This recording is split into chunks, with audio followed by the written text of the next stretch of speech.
Chapter 1339. Sun Yin, who had drunk several large bowls of wine, suddenly picked up a pair of chopsticks and lightly tapped the edge of the wine bowl. He softly said, "The capital's snowy night freezes one's fingers, the broken-down temple beggars snore thunderously, the vermilion gates and high walls are warmer than spring, the purple-clothed and white-clothed old nobility, one can't close one's eyes and beg." Listening to Sun Yin's long speech, Huanwen listened for a long time. A bowl of wine was brought to his mouth, but he didn't drink it. In the end, he couldn't help but laugh and scold, "What a mess." Sun Yin stopped and didn't say anything. Huanwen drank a mouthful of wine and softly said, "But the meaning is still a little bit." Sun Yin calmly said, "I borrowed it with a piece of silver. I borrowed it, I can't afford it." Tantanon was shrewd and experienced. He only leisurely drank another mouthful of wine and let out a string of tisk-tsk sounds. It wasn't clear if the wine was too spicy or something else. Sun Yin asked, "There's no more wine?" Huanwen rolled his eyes and said, "Young people shouldn't drink to drown their sorrows. Young people don't know what sorrows taste like. Only 70 or 80 years old, tired of living, would drink to destroy people's livers." Sun Yin glared and said, "Don't be jealous, speak human language." Huanwen slammed the empty wine bowl on the table and also glared and said, "You don't understand what I mean, kid. There's no more wine for you to freeload."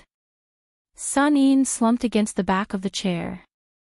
Huanwen said angrily, "If you didn't know to take advantage of your official status and put your first month's salary into your pocket and quickly change it to a yearly payment with that merchant, you wouldn't even be able to enter my door, let alone drink those few bowls of wine." Huanwen was really angry when he spoke of this. He used his finger to fiercely point at the youngest Right Chancellor in the history of the Imperial College. "You've got water in your head. With Beimang and Liyang as the offensive and defensive sides, talking about martial arts. Talk your head." Huanwen grabbed the wine bowl on the table and threw it at Sun Yin. He didn't care that Sun Yin's forehead was bleeding profusely. He said in a stern voice, well said, in the face of a national calamity, you don't care about your body for martial arts, you don't care about your reputation for literature. An inch of blood for every inch of land. What a good Beimang. Going straight to Great Peace City. In this world, only you, Beiliang Sun Yin, know the art of war and understand the current situation. Sun Yin simply closed his eyes. He did not fight back, nor did he retort. The more Sun Yin acted like this, the angrier Huanwen became. He slammed the table heavily. "Do you think His Highness the Crown Prince, who was sitting on the praying mat at that time, is a fool? The head of the Secretariat, Qi Yanglong, is a fool?" Huanwen cursed, "Do you think I, Huanwen, am a fool? F***CKU. Sun Yin said indifferently, "I'm sorry, my mother died a long time ago. F***CKU. Also dead. I don't care if your 18 generations of ancestors are dead or not." Sun Yin did not speak anymore. Huanwen paused, his expression distressed. His hands trembled as he said softly, "Bai Yan never showed favoritism in his life. He only made an exception once for a bastard like you when he was alive." Sun Yin's expression was wooden. In the Imperial College, there were so many scholars who felt that the Beiliang's 300,000 cavalry should have all died. They even felt that it was okay if the millions of Beiliang citizens died. When Yan Jinchuan died, they did not do anything. When Zhang Julu died, they were satisfied. These people felt that if they were Yan Jinchuan, they could easily defeat Xie Shi's cavalry. These people felt that if they were Zhang Julu, they could have ruled the world long ago. These people were all scholars. Sun Yin lowered his head and covered his face with his hands. He said in a choked voice, "When I was young, I finally managed to get into a private school. Teacher was a remnant of the spring and autumn period who stayed behind in Beiliang for some reason when Hong Jia went north. I remember that teacher liked to take us to read and sing the Song of Everlasting Regret. Before I left Lingzhou, I saw teacher for the last time. Teacher said that he did not expect that the sound of reading he heard in Beiliang was the same as the sound of reading he heard in his hometown. So teacher said that after he died, it was fine to be buried in Beiliang. The great peace city of these scholars is so peaceful. I do not want to see this kind of peace. I, Sun Yin, want to return to my hometown. I would rather see the smoke of war rise there. Huan Wen said to himself, Sun Yin, if you want to return to Beiliang, I will not stop you. But I hope you know that the great peace city of the scholars you see is not the true great peace city, and not everyone's great peace city. This city had my teacher, Zhang Julu, Sun Ping, Yan Zhenchuan, and I, Huan Wen, who is still alive. There are many people that you do not know. Su Xiao, Li Xiaoxin, Chao Chongqing, Yang Taisui, they were all once in this place. They were so high-spirited, and each of them had a clear conscience. When you return to Beiliang, you may become an official, you may be a strategist, you may die on the battlefield with a clear conscience. But if you do not give up today, one day in the future, at a certain time, you will have a chance to say to another young person, in Great Peace City, there is me, Sun Yin. In this world, there is me, Sun Yin. In a secluded courtyard in a narrow alley, a woman sat quietly on the threshold of the inner courtyard. The wooden door of the outer courtyard was open. She looked outside the door. It was as though she was waiting for someone to come home. She would occasionally hear the melodious shouts of the hawkers selling candied fruits from the distance. But maybe because this alley was too small, she could not see the figures of the hawkers carrying the candied fruits pass by the door. She put a hand on her abdomen and said softly, Boarder, the child and I are fine. But we miss you very much. Chapter 1340. If the post roads after the start of a war were compared to the meridians of a dynasty, then the endless supply of troops and provisions would be the blood of the empire. At this moment, Beimang displayed a huge tension that was enough to move the central plains.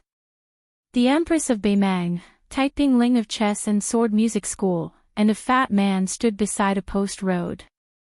They looked at the busy transportation from north to south. The three of them had different expressions.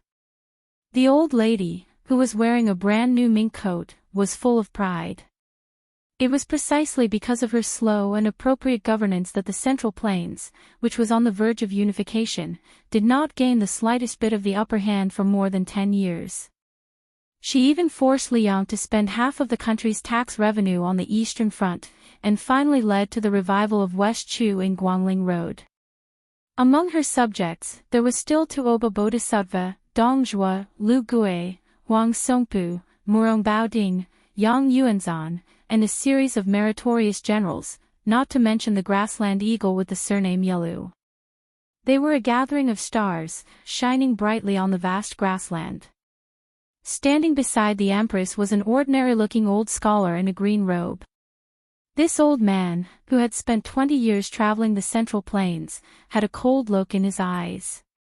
As for the fat man, who was constantly hugging his hands to expel the cold, his body was already huge, and after wearing the armor, he looked even more bloated. The Empress of Beimang retracted her gaze and turned to look at the fat man whose reputation was notorious in the streets of Xijing. She joked, South Chu and North Dong, two big fatties. Back then, you lost to Chu Lushan and were driven out miserably. Now that he has become the Protector General of Beiliang, you are the king of the South Courtyard. In terms of official position, you are already better than him. Do you have the confidence to get back at him this time?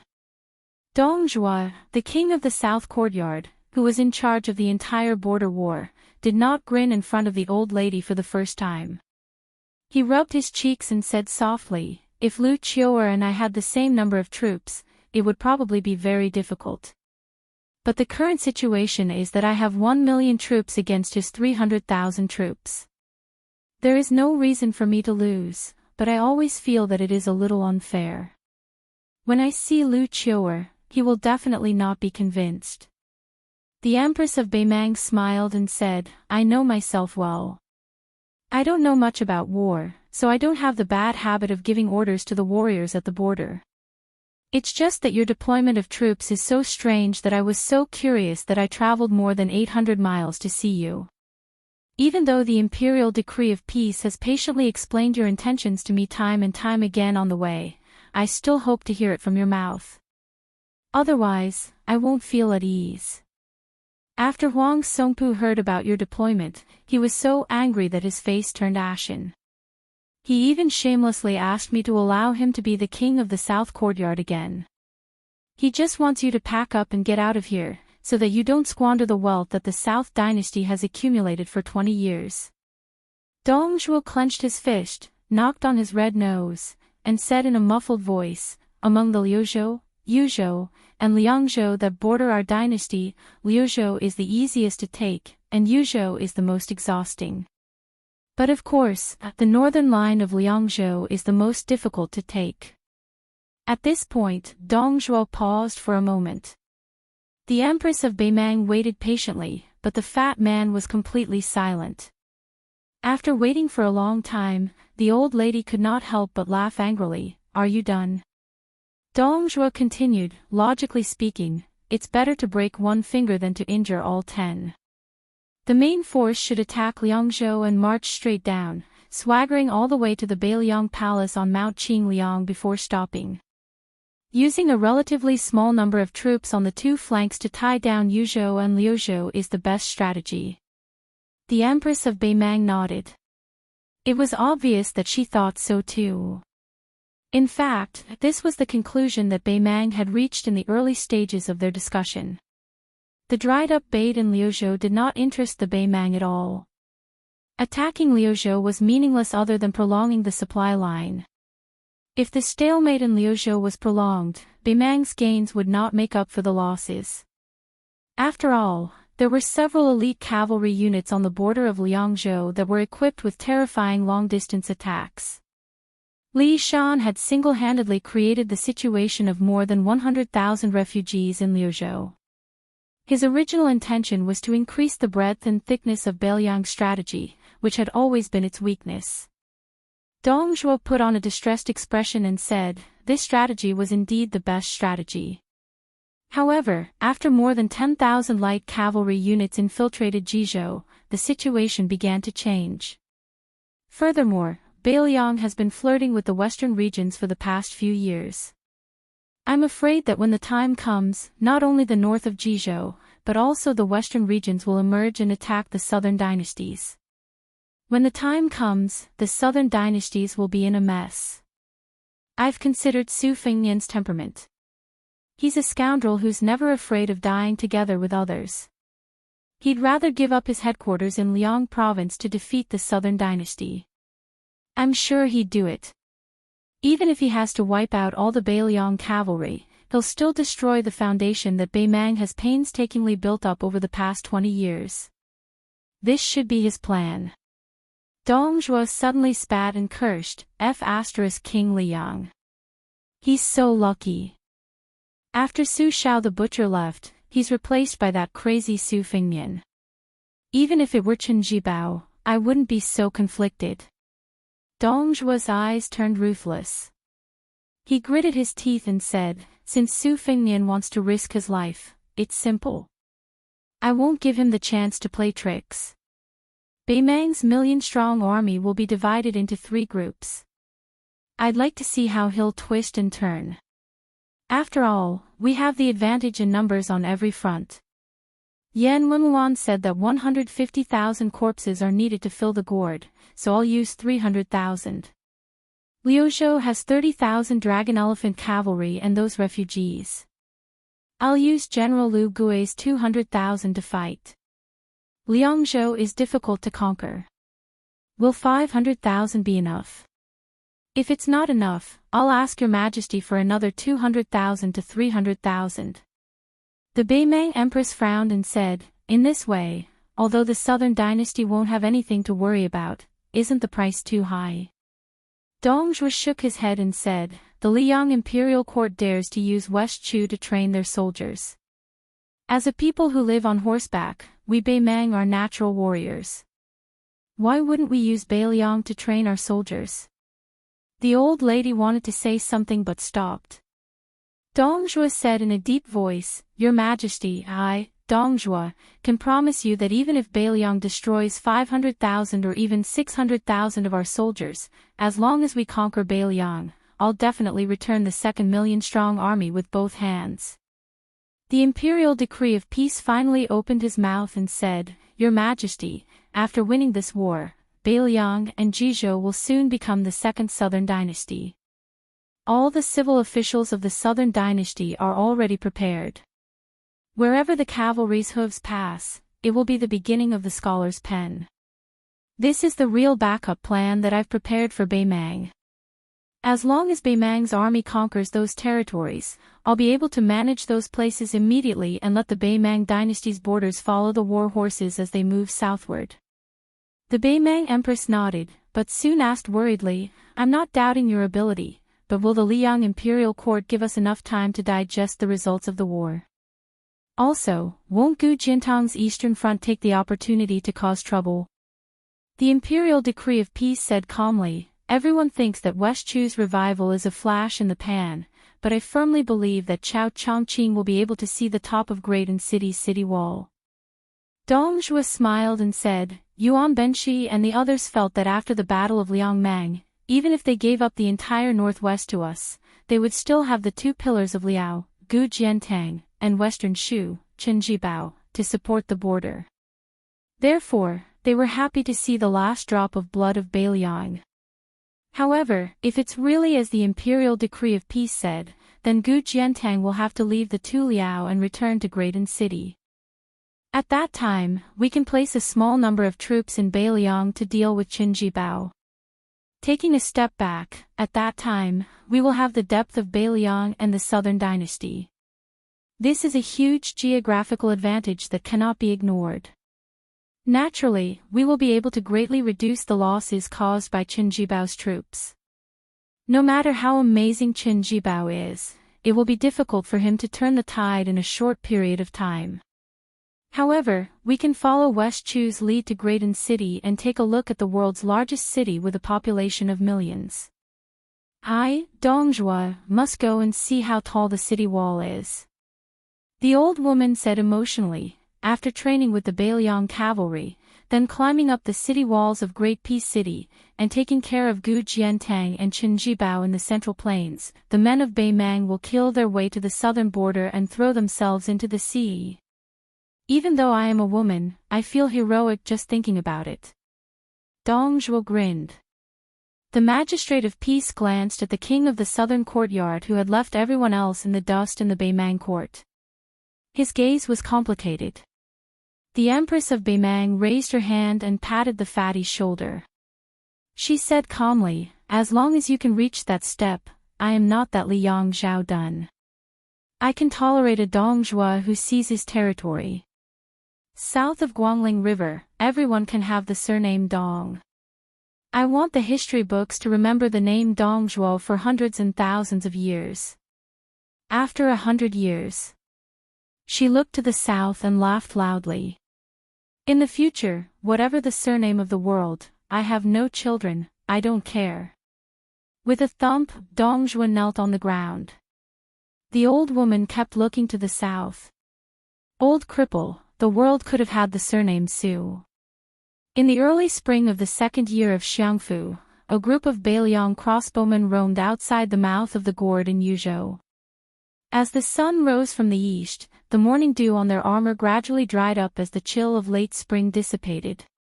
Each of these elite scouts rode 2 horses. Their mounts were the best warhorses from the largest pastures in Beiliang. With a great battle imminent, the best horses from the various pastures were given to these special troops first. Compared to the battle lines in Liangzhou, where an arrow was knocked on a bow and could be triggered at any moment, Yuzhou, which had more strategic advantages, made people feel more at ease. This was because both sides in Liangmang acknowledged that if Beimang wanted to attack Yuzhou, they would have to use more than 100,000 lives to fill the gap or even flatten it. Butcher Su Xiao had spent more than 10 years meticulously building the Wu Castle system at the mouth of the gorge. It could be said that it had reached the pinnacle of defense in the history of the Central Plains. Endless black-armored cavalry poured into the mouth of the gorge like a flood. This scene was like the great tide of Guangling River. Chapter 1341. Once upon a time, there was a mountain called Wudong. There was a peak on the mountain called Lotus. A young Taoist once lived on the peak. He wanted to go down the mountain but didn't dare. His name was Hong Shixiang. But after that young headmaster returned from the mountain, it was said that he left the world. Then, the even younger headmaster, Li Yufu, brought back a young child with spirited eyes. His name was Yufu. Perhaps his parents hoped that this child would be able to save up some good fortune every year. If a poor family wanted to live a long and stable life, it was nothing more than saving up. The Lantern Festival was a big festival. In order to welcome the Lantern Festival in the second year of Xiangfu, all the Taoists on Wudong Mountain, regardless of seniority, chopped bamboo to make lanterns and then pasted rice paper on them. Even the most senior Taoist masters like Qin Yao and Yuxingrui were no exception. Unfortunately, the oldest martial uncle on the mountain, Song Jiming, passed away last year. He didn't ascend to immortality.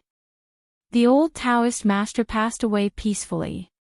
He only muttered that if only his younger martial brother was still alive, he would be able to refine several furnaces of truly good pills. Then there was the month before the old man's death. He often saw martial Uncle Song standing at the gate of Big Lotus Peak, looking at the foot of the mountain. Needless to say, he was waiting for the headmaster's martial nephew. From Wudong's old Shinren Shifu Huang Manshan, to his Deshi Wang Zhonglo, to his little shitty Hong Shixiang, and finally the current Jiao Li Yufu, Song Jiming, other than the paintings of his ancestors, lived for 200 years, and met 4 Wudong Jiao. Therefore, he passed away very peacefully. The older generation of Taoists was withering day by day. The great Taoist master Qin Yao, who was in charge of discipline, also couldn't hide his old age. Fortunately, Wudong Mountain had always been indifferent to birth, old age, illness, and death. Moreover, Wudong Mountain was now flourishing with incense. Several peaks on the mountain held several not-so-grand but still solemn opening of the mountain ceremonies. Even though it was close to the Lantern Festival and the sky had not yet brightened, there were still many good men and women who started to climb the mountain to burn incense. It was different from the many Taoist temples in Liang that would specially open a back door for high officials and dignitaries, and the common people could burn incense for a lifetime without being able to burn the first incense. In Beiliang, as long as you were early, the common people could also burn the first incense on Mount Wudong. There was an endless stream of pilgrims on Mount Wudong's southern Divine Avenue, and there were even many foreigners who spoke with foreign accents. As Beimang's army was marching south, the 3 prefectures of Beiliang were like a funnel, and the population was plummeting. These foreign pilgrims were like carps swimming against the current, which was enough to show the prosperity of Mount Wudong. There were even rumors that the imperial court would soon transfer the title of Mount Longhu to Mount Wudong to appease the people of Beiliang. Among the incense-burning army, there was a young man and woman who looked like a young couple. Probably because they were from a small family, they did not wear embroidered clothes or mink coats, nor did they have intimidating squires. They did not even have a lantern. They were climbing the mountain together with another family they met at the foot of the mountain, and they used the family's lantern to make their way up the mountain easier. The young man introduced himself as Su Qi, a native of Beiliang. His wife's surname was Liu, and her hometown was Qingzhou. In his words, she was married to a chicken and followed the chicken and dog, which was why she had come to Beiliang to suffer hardships. The large family traveling with them consisted of 4 generations, a total of 16 people. The old man's surname was Yan, and he was 80 years old. He said he was Taoist Guangling, and he had been an official in the capital as well as a local official. He had only returned to his hometown last year. The old man spoke humorously and was extremely talkative. Along the way, he chatted with Su Qi about what he had seen and heard in the north and south of the Yangtze River, adding a lot of laughter to the boring mountain journey. Although Su Qi did not say anything surprising, he was able to pick up on the old man's words every time. Other than the old man, the other two men of the Yen family originally did not like this so-called Bailiang barbarian. This could not be blamed on their arrogance. Among the many territorial disputes in Liang, Bailiang, where Su Shao was in charge, and Nanjiang, where Zhao Bing, the Prince of Yen, was in charge, had always been the big brother. Not to mention the second brother, both were barbarian lands in the imperial court. They could not even compare to the two Bailiang. As a result, there was once a big joke in the imperial court. They remembered that the first Bailiang scholar had passed the imperial examination like a carp leaping over the dragon's gate, becoming a jinshi. This made Tai and City very surprised, and they wondered how there could be scholars in Bailiang. As a result, many people helped that scholar search the family tree. When they finally found out that the scholar's ancestral home was in Jianzhou of the Central Plains, they felt relieved. However, they did not care about the fact that the scholar had been born and raised in Lingzhou of Bailiang for many generations. It was not until Yan Jishi became a relative of the imperial family and then a grand scholar of the palace hall, Jean Lanting's meteoric rise, and the great scholar of Confucianism, Yao Baifeng, came to the capital to preside over the imperial college that their terrible impression of Bailiang as uncivilized was slightly improved. They pinched their noses and admitted that Bailiang also had a family tradition of scholars. The distance from the main peak of Wudang's Golden Peak to the southern Divine Path was 12 miles. It was also a mountain road. With the old and young of the Yen family, their legs were weak and they walked slowly. By the time the first morning bell rang, they were only halfway there. They rested at the pavilion for travelers and pilgrims to rest. The old man took advantage of the first rays of dawn to look into the distance. Su Qi and his wife stood side by side, admiring the scenery below the mountain. After the old man retracted his gaze and sat down, his young great-grandson immediately ran over to massage his legs and feet. The old man laughed heartily and dotingly picked up the child and placed him on his lap. He pointed to the east and said, "This scene is called The Sky Opens to White." The child clearly had no interest in the sky opening to white.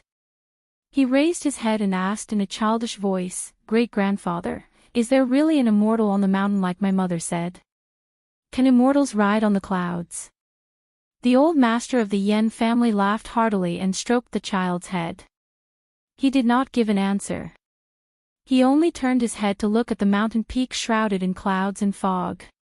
He sighed softly and said, "I don't dare to speak loudly for fear of alarming the people in the sky." Chapter 1342. The child, who did not get an answer, kept pestering him. The old man could only say, "As scholars, we must scrupulously abide by the saint's words of not speaking of strange forces and chaotic gods. However, I can still talk to you about something else. In fact, when I was young, I used to travel under the guise of traveling and secretly went to visit immortals in green robes with a sword. Perhaps I didn't have the lucky chance, so I didn't meet those masters with white hair and youthful faces in the eyes of the world. However, when I was middle-aged, I went to the Taoist master mansion on Longhu Mountain with many people and met the old Taoist master of that generation. However, we didn't have the opportunity to have a deep conversation.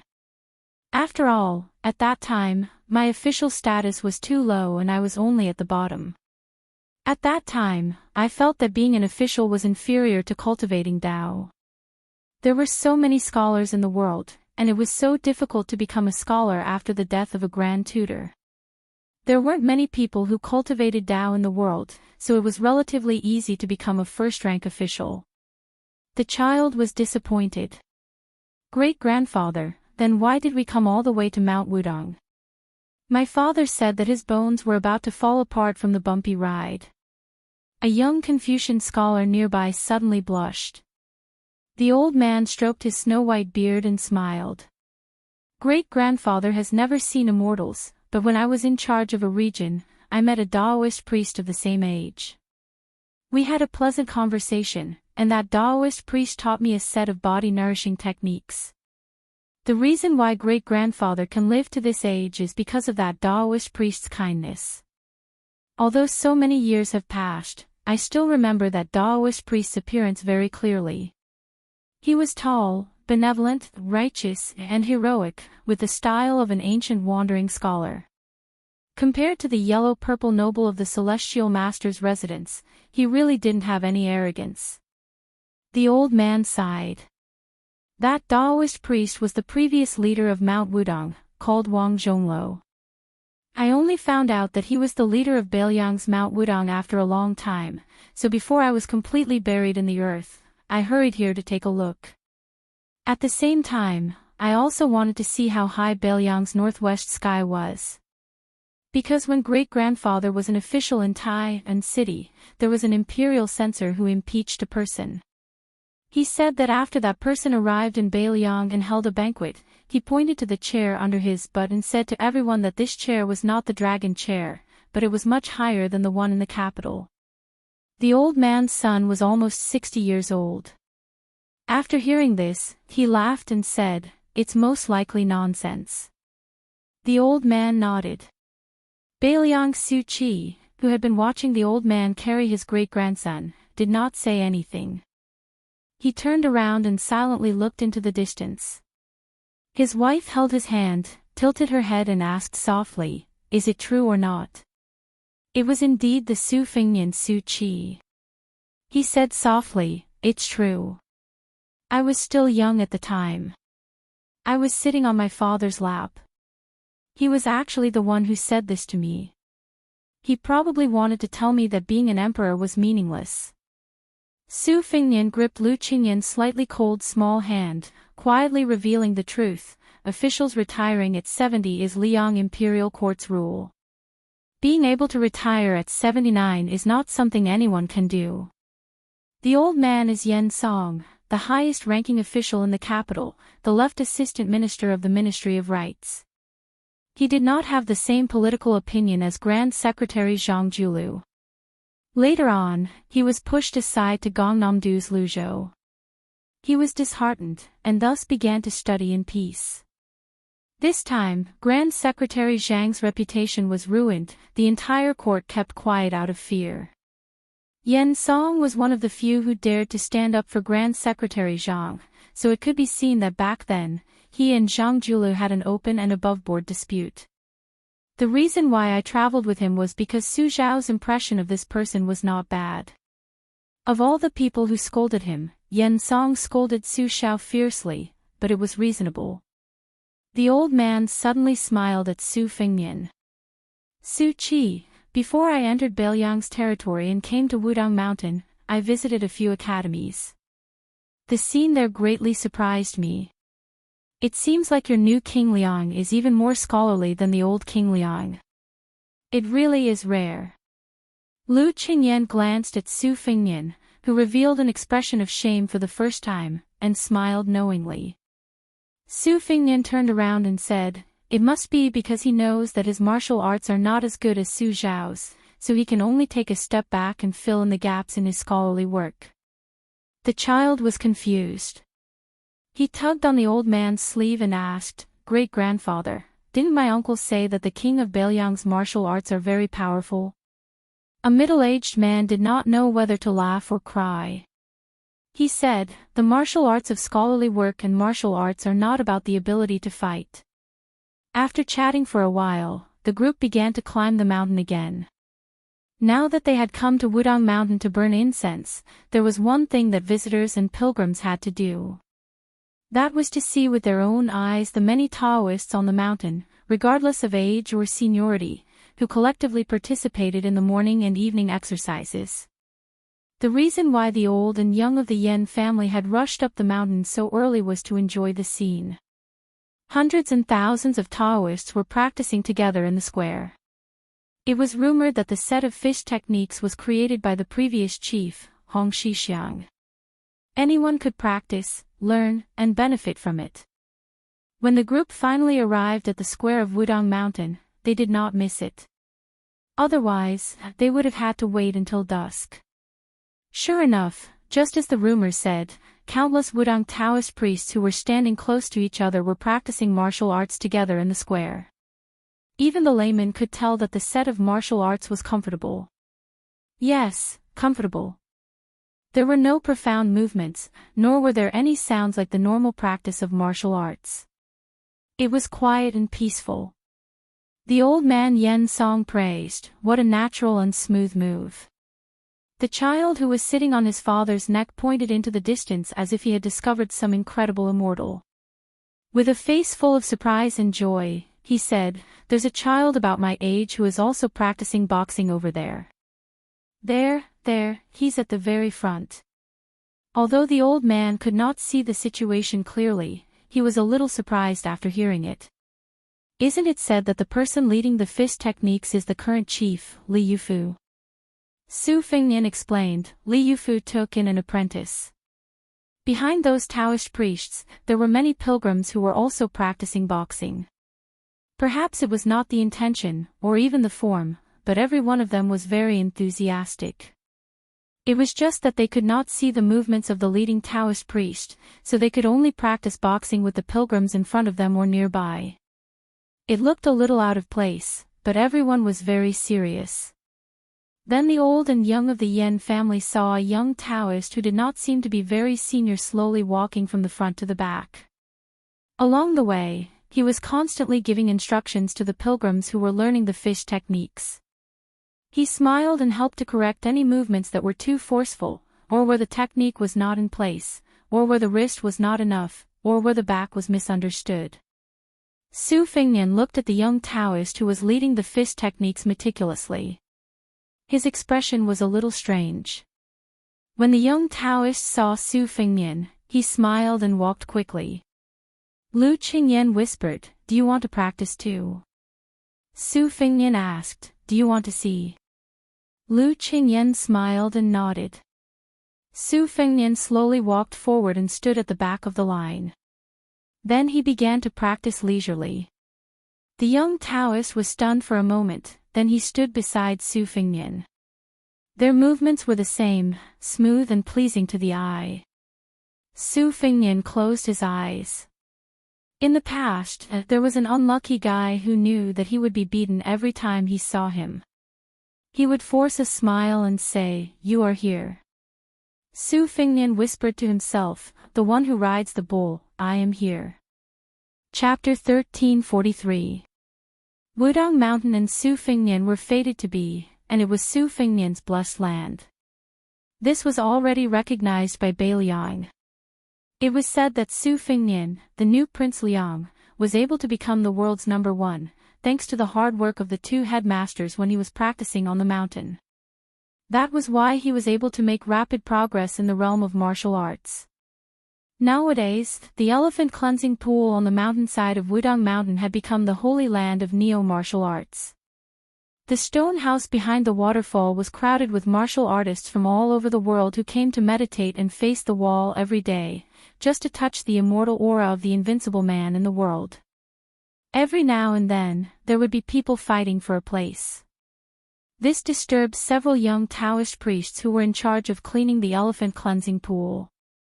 They often complained to their master that it was delaying their practice and desperately begged for a change.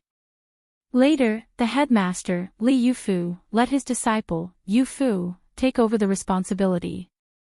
However, although Wudang Mountain opened the elephant cleansing pool to the public, the small thatched cottage and the small vegetable garden not far from the pool were always hidden under the instructions of Beiliang Palace.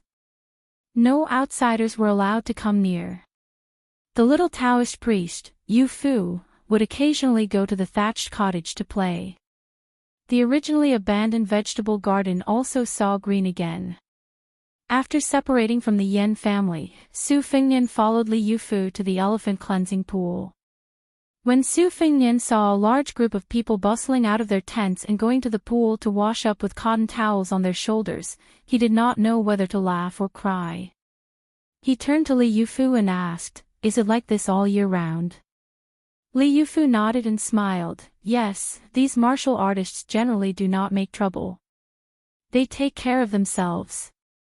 Every day, except for going to the square to practice martial arts in the morning and evening, they practice here.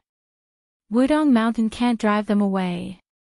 It was unknown who had spread the news that youngest martial uncle had cut the waterfall with his wooden sword. Over the past half a year, more than 100 broken wooden swords had been fished out of the pool. Later on, there was another saying that the reason Wang Ye's divine skill was so great was because he found a martial arts secret manual at the bottom of the lake. Therefore, even though these people were not landlubbers when they went up the mountain, now each and every one of them was very familiar with the water. However, they did not find the secret manual, but they did find a lot of pebbles as bright and clean as jade from the bottom of the lake. Scattered all over the place, there were at least several hundred of them. Later on, after some discussion, they found a craftsman at the foot of the mountain who polished a set of top-notch chess pieces and presented it to Wudong Mountain. Although the gift was not heavy, but the affection was heavy. Su Fengnian was speechless. The Jianghu he was familiar with was like this. The lower the level of the market, the more pitiful and lovable it was. He found a gap and squatted by the elephant pool. Beside him were two Jianghu men who were still wearing old unlined clothes despite the cold of spring. Su Fengnian knew that this was not the realm of being unaffected by the cold and heat. They were just pretending to be strong. In Jianghu, it was important to not lose to others. In the winter, if you wore a mink coat to keep warm, then you had to grit your teeth and wear unlined clothes. Even more ruthless, they would simply bare their arms. This was the same way as the literary world. In the midsummer, there were many madmen who wore fur coats and sang loudly in order to fish for fame. Su Fengnian squatted down and picked up a handful of cold water to wash his face. The burly man on his left glanced at him and was surprised that a young man who looked like a scholar had come to join in the fun.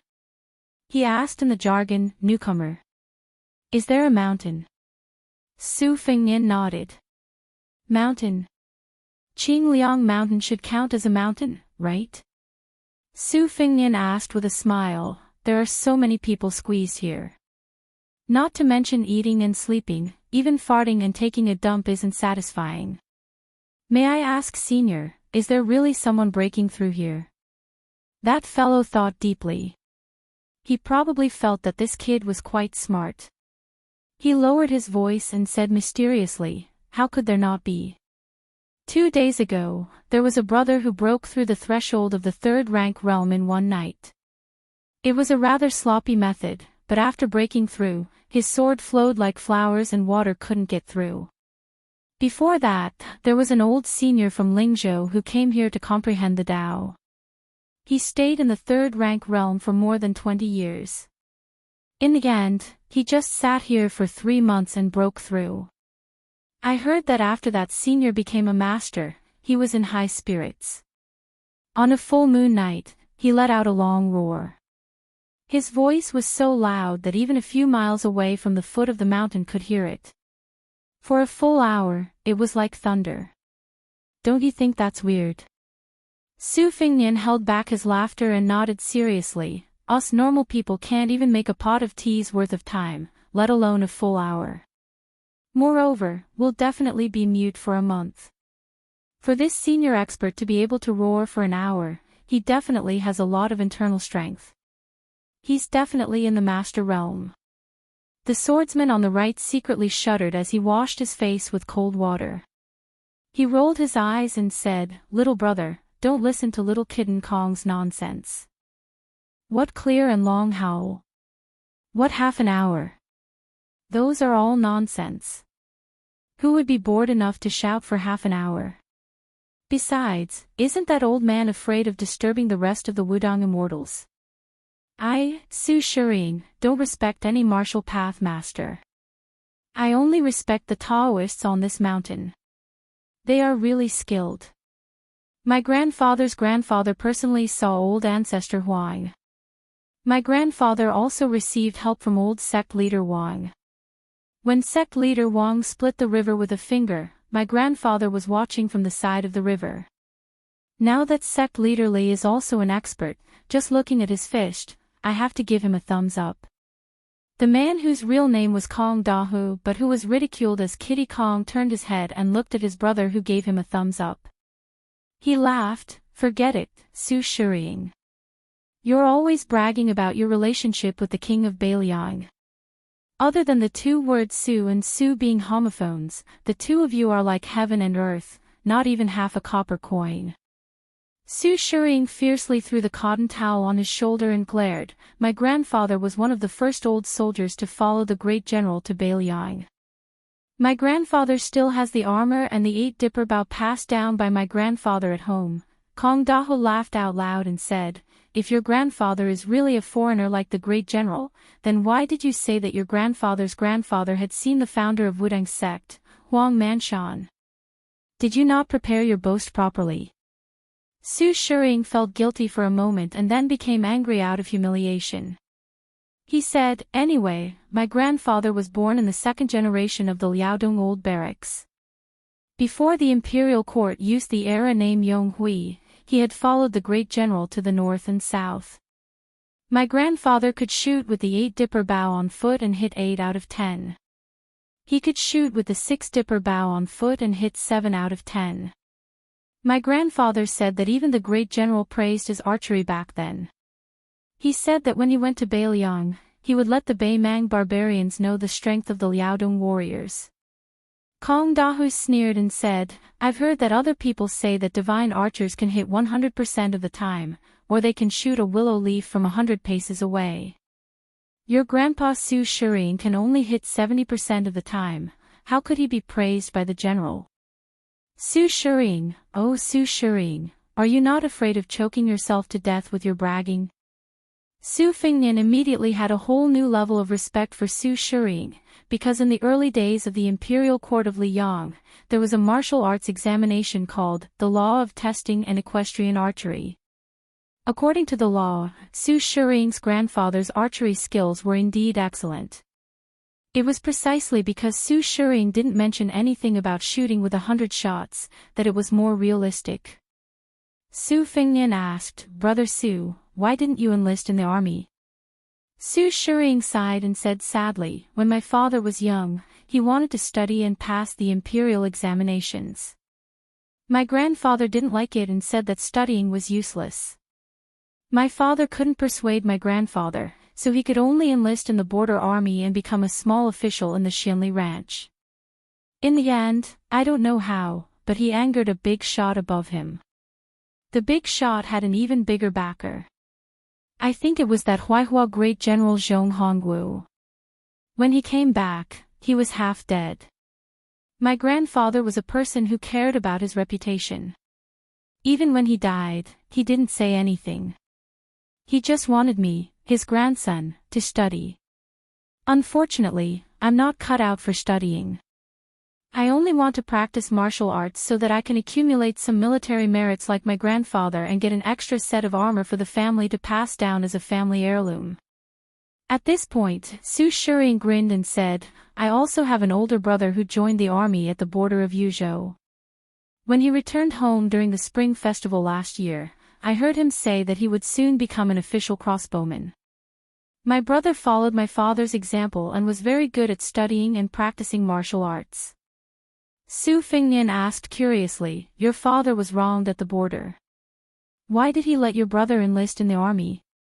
Besides, the culture in Beliang is gradually growing. Studying can also give one a good future. Besides, the northern barbarians are coming. It's not safe to be a soldier." Su Shuriying, who always gave off a sloppy feeling, said sincerely for the first time, "I don't know what my brother was thinking. At first, he really didn't want to be a soldier, but after a few years, he didn't want to study at home. Luckily, there was a young lady in his hometown who missed him. She's almost become an old maid. But last year, my brother promised his future sister-in-law that as long as he became the most difficult crossbowman in Beliang's 300,000-strong border army, he would marry her grandly the next time he returned home. As for my father, when he returned home from the border, he only knew how to drink. After my brother joined the army, he drank the most. But in the past 2 years, he drank less and didn't say anything crazy. Especially after the spring festival, he even quit drinking. Last time, when he and my brother went to visit my grandfather's grave together, when my father toasted, Su Shiring didn't continue speaking. He lowered his head and washed his face fiercely. Although Kong Dahu and Su Shiring usually teased each other, their friendship was actually quite good. The Bailiang martial artists who came to the elephant cleansing pool to bask in the glory were divided into different groups. Small characters like them who didn't have any family background couldn't even squeeze into the areas with good feng shui near the pool, let alone meditating and facing the wall in the stone house behind the waterfall.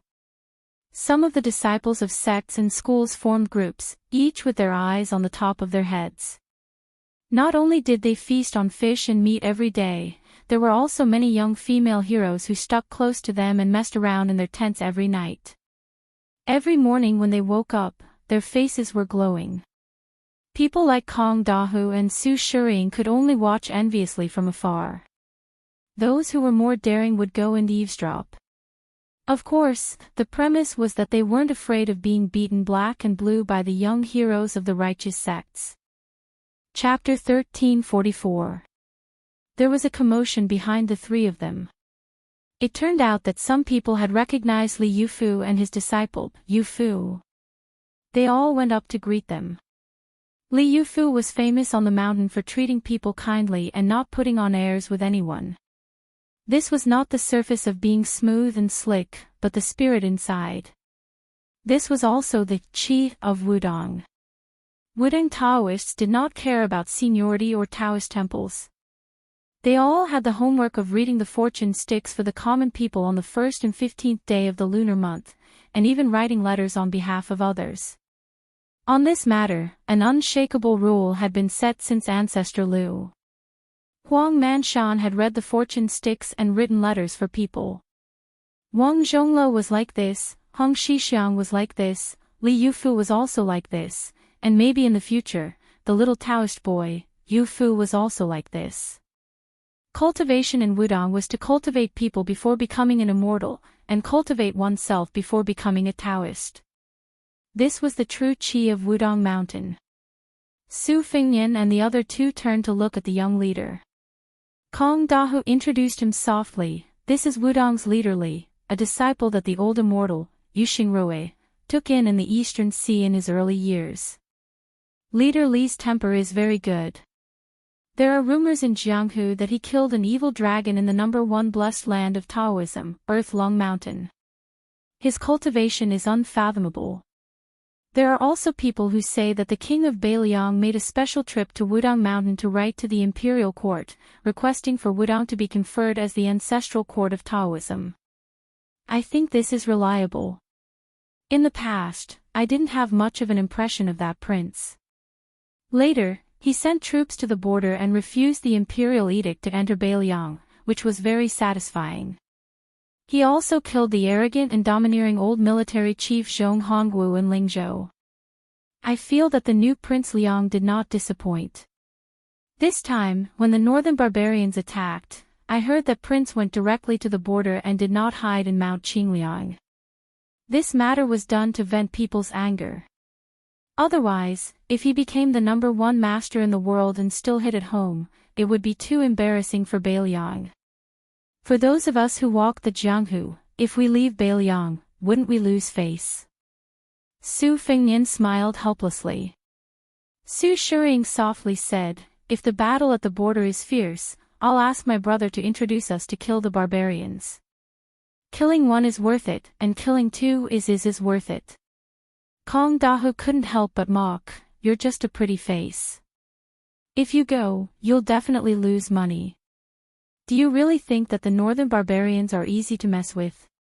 Those barbarians have been relying on archers and horses since they were young. Their archery skills and horsemanship aren't bad. It'll be useless even if you go. Kong Dahu suddenly sighed with emotion. His Highness has done something wrong. He gave all the good stuff in the Tide Listening Pavilion's armory to that Wulian Alliance head of Mount Hui. It looks like that purple-clad woman is as beautiful as the rumors say. Otherwise, His Highness wouldn't have been so generous. Speaking of which, it's not a bad idea to leave some leftovers for us martial artists in Beiliang. Let's not talk about top-notch secret manuals, second or third-rate ones. Just give us one or two of them.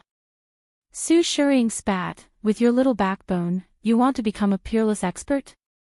Even if His Highness were to give you a pile of secret manuals, it would still be a dream. Kong Dahu didn't get angry. You, Su Shiring, have a lot of backbone. Can't you just give me a few pounds? Su Fingyan tried to smooth things over with a smile. Wudong's nameless fist technique that everyone can learn has deep meaning. It contains Hong Shixiang's understanding of the Great Tao. I dare say that even if you only learn this fist technique for the rest of your life, you'll benefit from it regardless of whether you've been training in the past. Let's not talk about attaining the Tao and ascending to the heavens or becoming a first-rank expert. After all, it all depends on one's fate. But if you want to talk about strengthening the body and extending life, you'll definitely be able to ask the King of Hell for a few more years. In my opinion, even the 100 secret manuals in the Tide Listening Pavilion can't compare to that fist technique that everyone can learn. Kong Dahu was skeptical. Little brother, is this fist technique really that extraordinary? Su Fingyan nodded and said, it's just like an article written by a blind person. It looks very knowledgeable, but in everyone's eyes, it's just that. It's not really good knowledge. Similarly, the harder it is to learn a martial art, the higher the threshold. It might not be a good martial art. Kong Dahu laughed. This logic sounds nice, but it might not be true. Which martial art in the world doesn't have a high threshold? Little brother, do you think the old god of swords Li Chuangong's two sleeves green snake is hard to learn? How could it be something that anyone could learn? The new god of swords Dong Tai's sword technique, even a master wouldn't be able to understand it. Su Fingyan, who was rebutted, laughed. This is the brilliance of Wudong's fist technique. It is also the true meaning of Hong Shixiang's great Tao. The heavenly Tao that people can't reach is like the dangerous path at the peak of Mount Hua. It's just a narrow path. Although there are footsteps, there aren't many people. However, Hong Shixiang's great Tao is the flat path in the world. Everyone can walk on it. As long as one perseveres, even if one's talent is mediocre, one can walk far. Kong Dahu was stunned. He pointed at this brother and laughed. It sounds like a twisted logic, but it does make sense. Su Shiring patted Su Fingyan's shoulder and said, little brother, you have good perception. In the future, you will definitely become a famous master.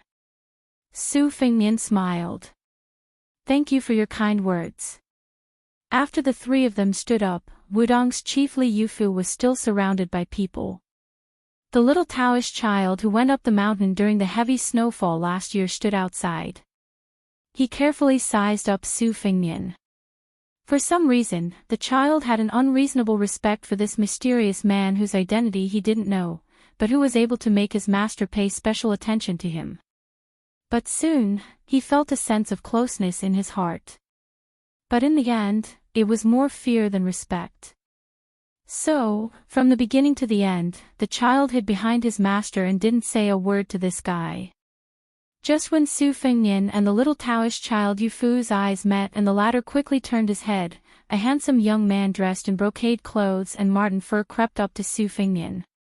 He didn't dare to move forward 5 or 6 steps away. His fists were clenched and his palms were sweaty. Behind him was a group of disreputable friends who had nothing better to do and came to Wudong Mountain to admire the scenery and the moon. They didn't care about the chief of Wudong or the fist skills. But now, the officialdom of the old 3 provinces in Beiliang, as well as the descendants of the officialdom, had a completely different impression of a certain person. Especially after the young people who had competed with that person to see who was more prodigal back then added fuel to the fire. They had reached a consensus that the most manly thing in the world was a prodigal son who had turned over a new leaf. After the young man with a look of disbelief stopped, he timidly said tentatively, "I'm Lu Yukuan. My father is Lu Gongqi, the county chief of Danyang County in Lingzhou." Su Fengnian smiled. "Your elder brother is Lu Yushan, the cavalry captain of the Dragon Elephant Cavalry."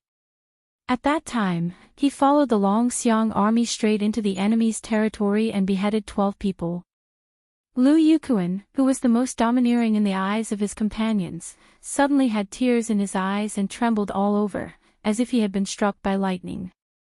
Eldest young Master Lu was about to kneel down, but when he saw the man in front of him gently shake his head, he immediately straightened his knees that had already bent a little, not knowing what to do. Last year, in the farce of the officialdom in Lingzhou, many meritorious generals were forced to take off their armor in front of the public by a young man with the title of Lingzhou General, revealing scars all over their bodies. Lu Yukuan was there to watch from a distance. At first, he did not feel that the scene was very shocking. But later, he saw his elder brother who had returned from the border. His elder brother, who had always looked down on him, almost broke off relations with his father and the whole family because his father, who was a civil official, made a few sarcastic complaints at the dinner table. Later, he drank wine with his younger brother for the first time and talked intermittently about the war on the border. He talked about how his fellow soldiers died in battle calmly. Only then did Lu Yukuan begin to understand the heavy significance. So Lu Yukuan climbed Mount Wudang in the cold spring. He just wanted to know how the new Prince Liang practiced martial arts. Su Fengnian did not want to reveal his identity here, so he stopped chatting with Lu Yukuan.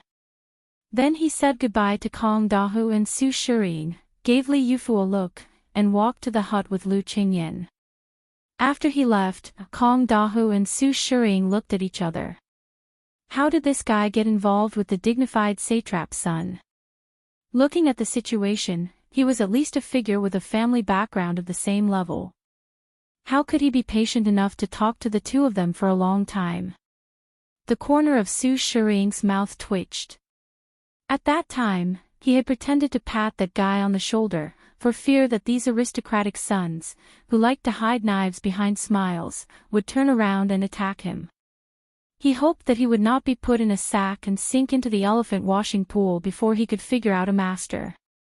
Lu Yukuan had the courage to observe for a long time.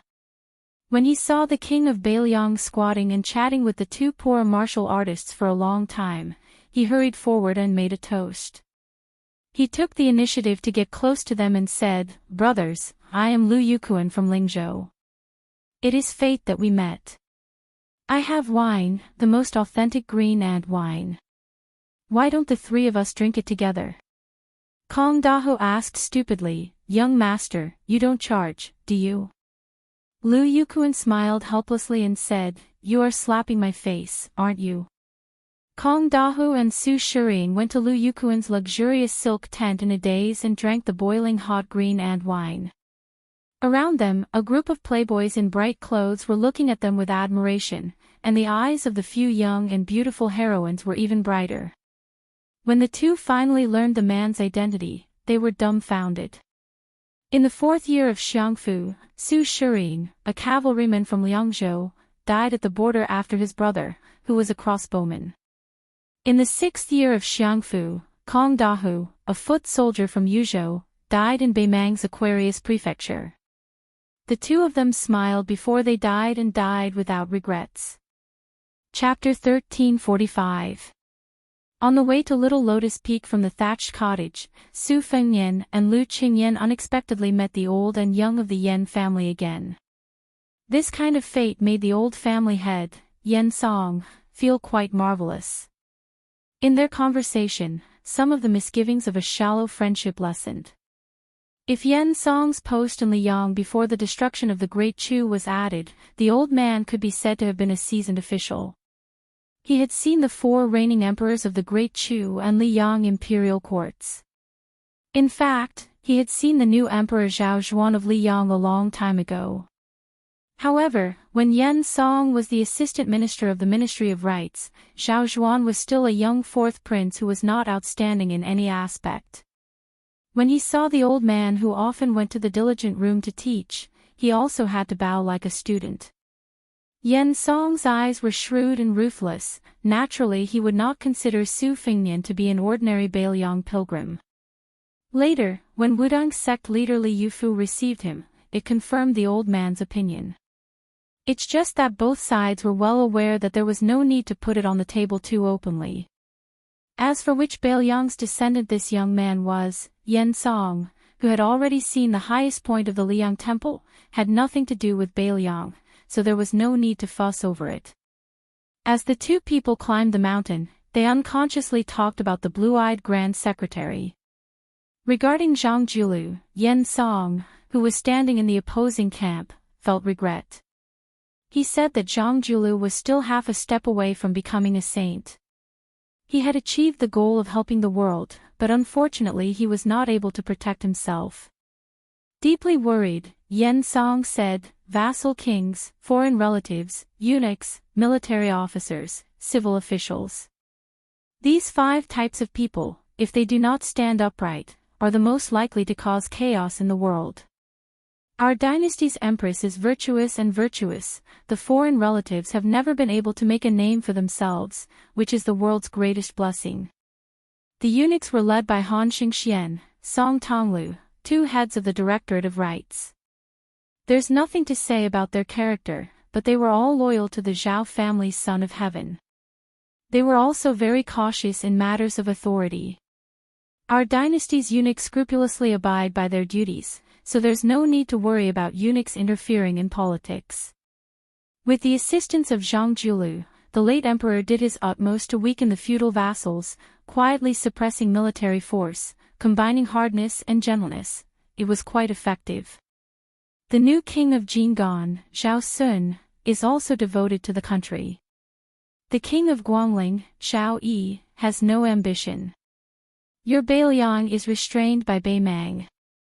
Even if you want to, you are powerless. Then there is only the king of Yanqi, Zhao Bing, who has elite troops and is good at hiding his strength. There is no big enemy in Nanjiang, so Zhao Bing can slowly accumulate power. He must be a big problem for our dynasty. Then Yen Song said self-deprecatingly, as for us civil officials, scholars can't rebel for 10 years. The emperor is the easiest to get rid of. The Grand Tutor has always been the highest pursuit of a scholar. Even if you can't become a Grand Tutor, there are so many second and third rank officials that you can be. As for posthumous titles, other than Wenjing, there are a lot of other titles that can be taken into the coffin.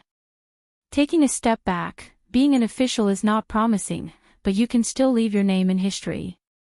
That's why I say that we civil officials are the most ambitious, but also the least promising. But Yen Song suddenly paused.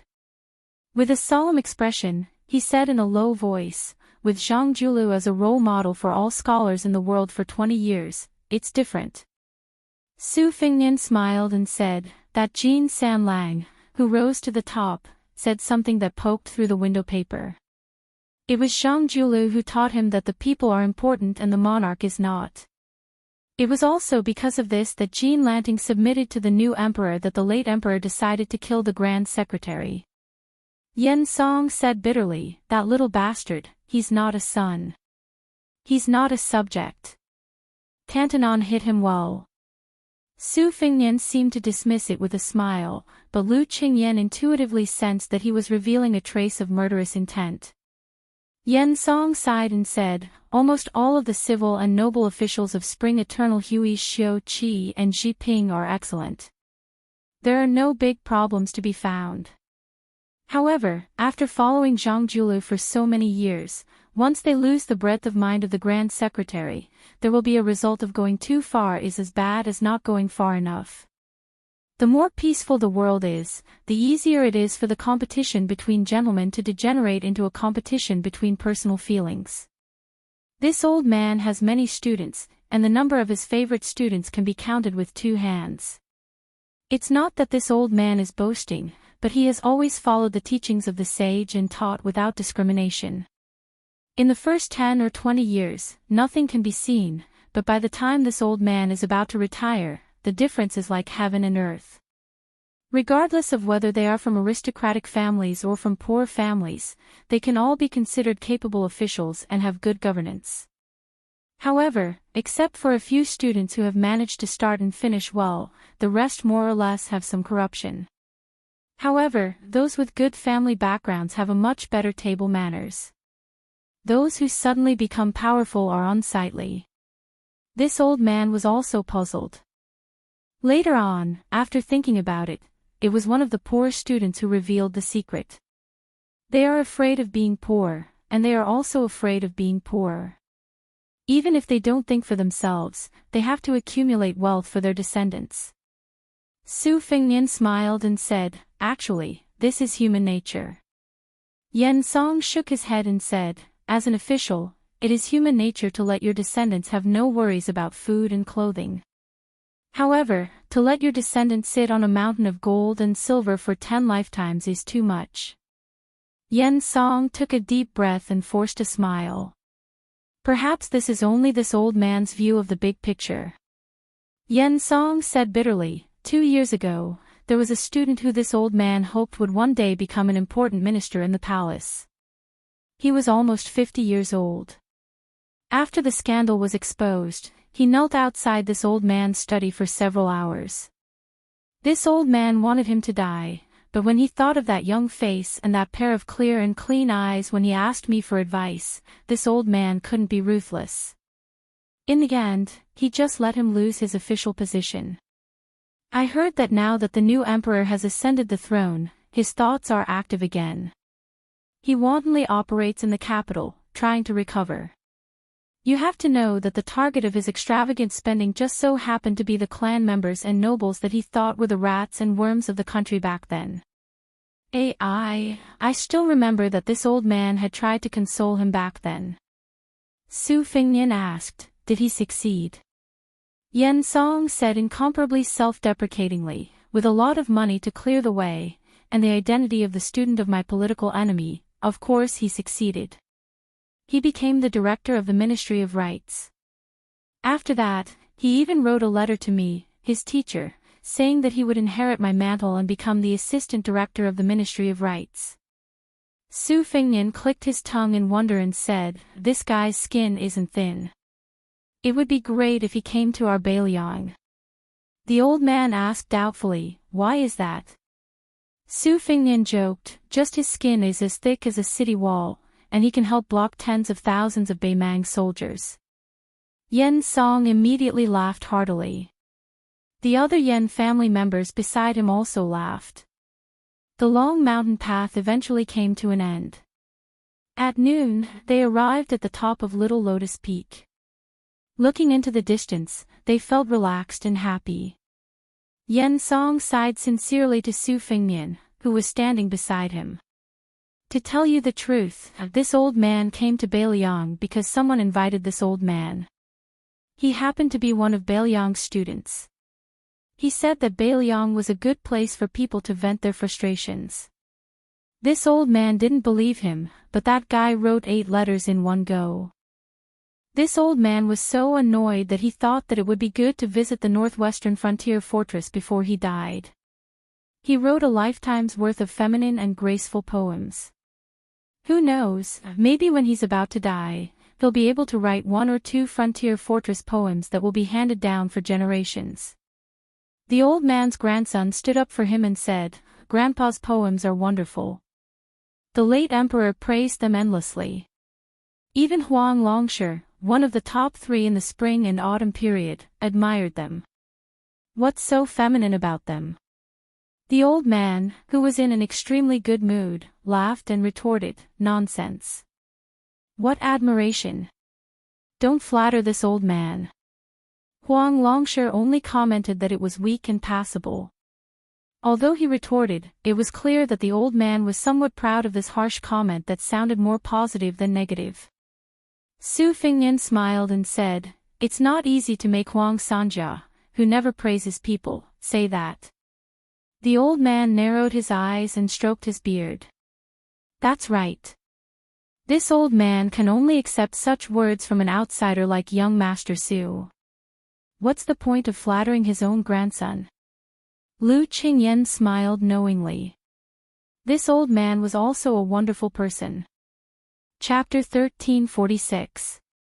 Lu Qingyan hesitated for a moment and said, "You said that Beiliang is powerless among the vassals, but I don't agree." Yen Song turned his head. Oh. Unexpectedly, Lu Qingyan only said something that did not seem to make sense. She asked, "I think that as long as the general is here, the world will not be in chaos. Beiliang will not dare to go south, West Chu will not dare to send troops, and Nanjiang will continue to be dormant. What do you think?" Yen Song was silent for a long time. Yen Song, who seemed to be absent-minded, sighed softly and nodded. "I see. This old man understands." Lu Qingyan quickly said, "I don't dare." The old man looked away with a complicated expression and looked at Su Fengnian. "If I remember correctly, you once said in Tai and City that you would do something for the people of the Central Plains?" Su Fengnian asked, "How did you guess?" Yen Song said calmly, "For a woman to have such knowledge, she must be the daughter of a big family. She also has a Qingzhou accent. Coincidentally, I have worked with Lu Feiqi, who is the backbone of the Green Party, in the imperial court for many years. Then, her identity and your identity will naturally come to light." The old man snorted and turned to leave. Most of the Yen disciples did not know why their ancestor's face suddenly turned from sunny to gloomy. They just followed him down the mountain uneasily. They thought that the trip to Wudong Mountain was a trip with high spirits but ended with disappointment. Lu Qingyan said apologetically, "It's my fault for drawing legs on a snake." Su Fengnian touched her cheek and said softly, "Don't worry. The teacher of our Beiliang's dean has already prepared to stay in Beiliang." Lu Qingyan smiled. A pillar of the country who is not a cabinet minister but better than a cabinet minister betrayed the Central Plains and went to Beiliang. This is not good news for the Liang imperial court. Su Fengnian nodded. Yen Song is ending his career for the scholars. Lu Qingyan blinked. Song Dongming is very smart. Su Fengnian reached out and tapped her forehead. "Not as smart as you." Lu Qingyan smiled. Su Fengnian explained, "I didn't just accompany you to the mountain to burn incense and pray for blessings. This is my blessed land. To be precise, this is a part of my territory. When I fought with Wang Xianji, if it wasn't for the Wudong Mountain going all out to set up the Jinwu formation, I wouldn't have had a chance of winning. Ever since he was born, because of his identity, fortune and misfortune were interdependent. The fortune was him, and the misfortune was his family.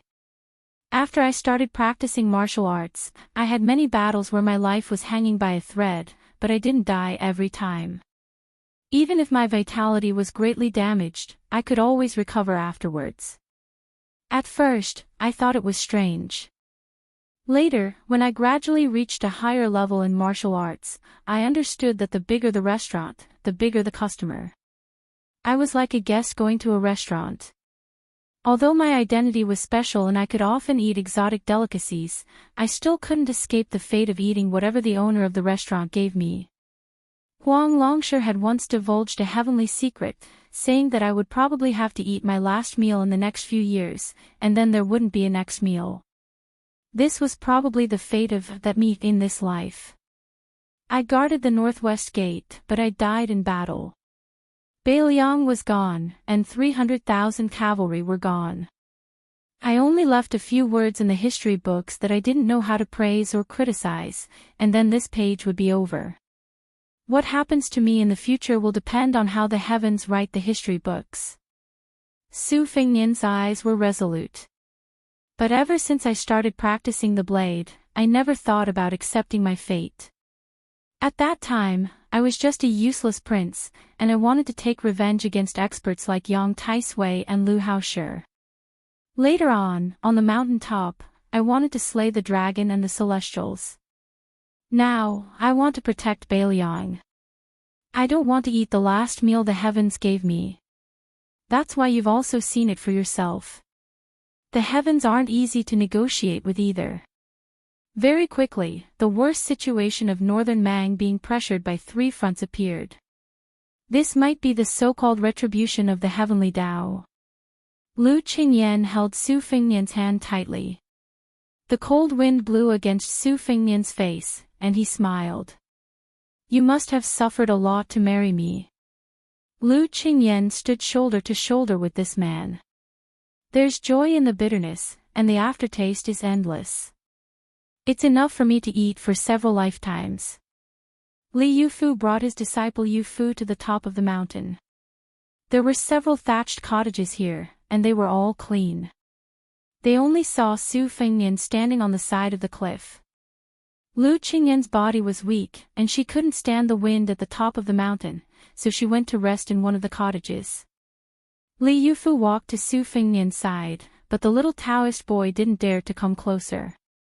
He stayed a few feet away from the two. Su Fengnian whispered, "Is it easy?" Li Yufu looked back at his disciple and smiled. "It's more troublesome than I thought. This child is stubborn and likes to get to the bottom of things.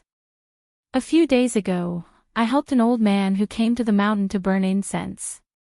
It was a bad lot, and his grandson was going to die at the border.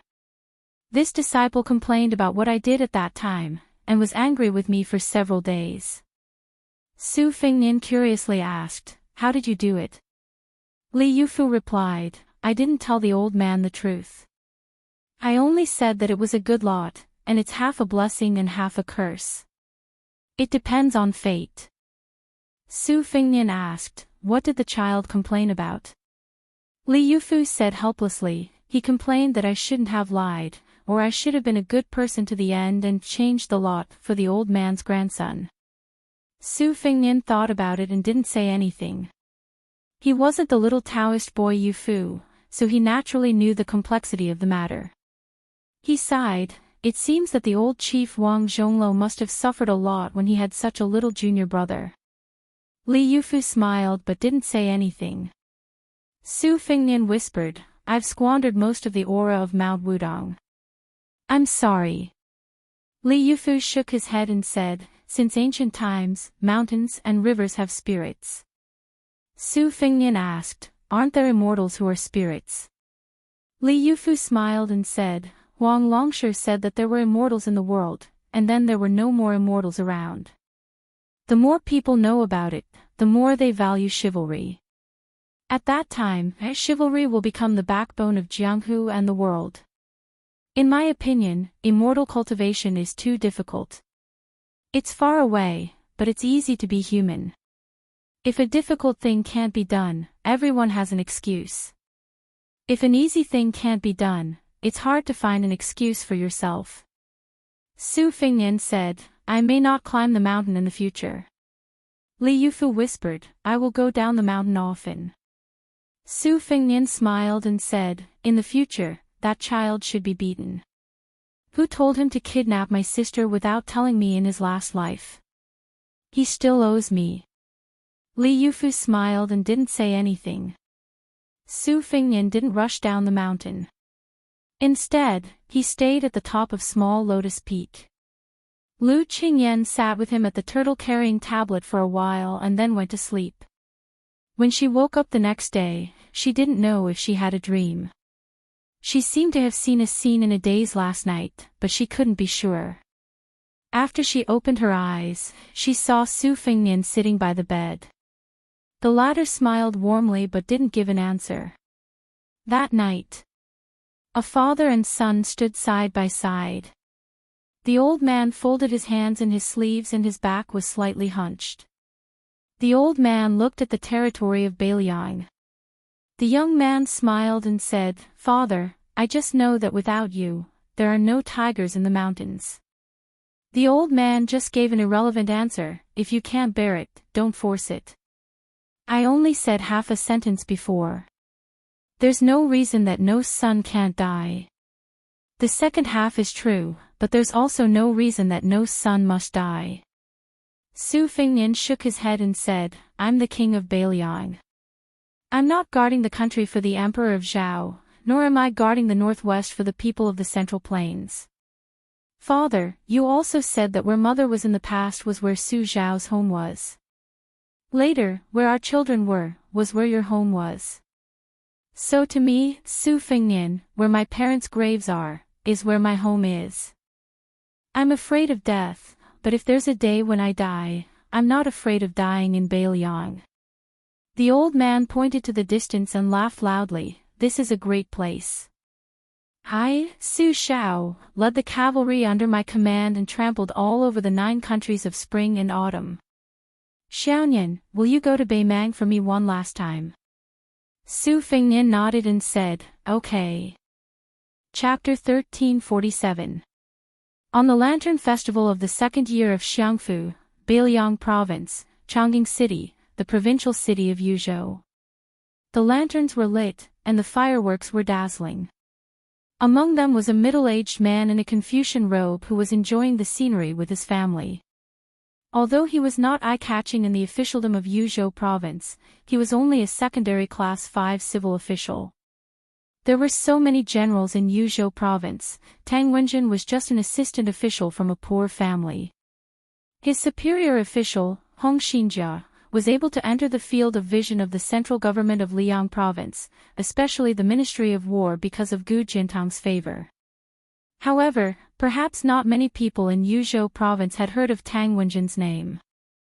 Nevertheless, Tang Wenjin's significance to Yuzhou Province, especially the military significance of the frontier line, could not be underestimated. Tang Wenjin had made a great contribution to the Wudong system, which was said to be capable of killing 160,000 northern barbarians.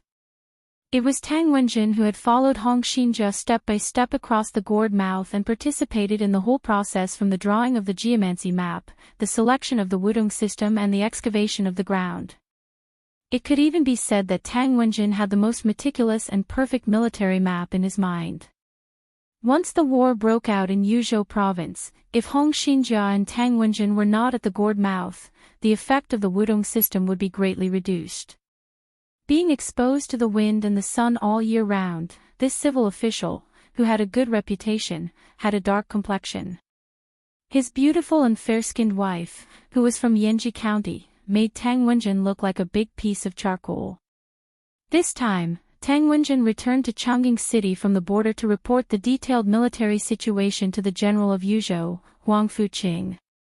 The reason why he enjoyed the lanterns with his wife and son on the Lantern Festival was not because he was bored, but because Tang Wenjin felt that if he missed this family reunion, he would be separated forever.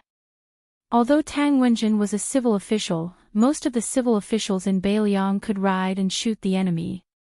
Since ancient times, Yanji County had been rich in beauties. In the unofficial history, there was a saying that the common people still took delight in talking about. It was precisely because of a foxy woman from Yanji County that caused the great Qin dynasty to perish for 2 generations. Therefore, the people of Beiliang had a humorous saying, if you marry a wife, you should marry a daughter from a rich family in Lingzhou, and if you marry a concubine, you should marry an aunt from Yanji County. Tang Wenjin married a woman from Yanji County, but he did not take any concubines. For many years, they lived in harmony. The only flaw was that they gave birth to 2 daughters, but they did not have a son. However, Tang Wenjin did not feel any regret. He doted on his 2 daughters very much. On the other hand, his wife always felt that she had let down the Tang family. Tang Wenjin often joked and comforted her, saying that the Wubao beacons at the mouth of the gourd were his sons. If it was not easy for parents to raise their children with a handful of shit and a handful of urine, then Tang Wenjin, who was in charge of trivial matters, could indeed be called the biological parents at the mouth of the gourd. Tang Wenjin had some solid martial arts skills, so it would not be difficult for her to kill 3 or 4 northern barbarians. Moreover, it would only be meaningful if there were many skills in the army that could be used in a battle formation. Naturally, it would not be enough to deal with the top experts of the Jianghu. Tang Wenjin was a scholar in her bones, and she had never planned to play catch and kill with any experts in this life. Therefore, Tang Wenjin did not know that in the crowded crowd, there were no less than 10 pairs of eyes paying attention to him. Those gazes were all like dragonflies skimming the surface of the water. They were experienced and were not even enough to make Tang Wenjin have some kind of intuition. At most, he only misunderstood them as lechers who were drooling over the wife beside him. Tang Wenjin and his wife each held the small hands of their daughters. It was inevitable that he was a little absent-minded because his mind was on the mouth of the gourd. He was thinking about which Wu castle needed to be strengthened, which beacon needed more manpower, which post road and which pass needed to be assigned scouts.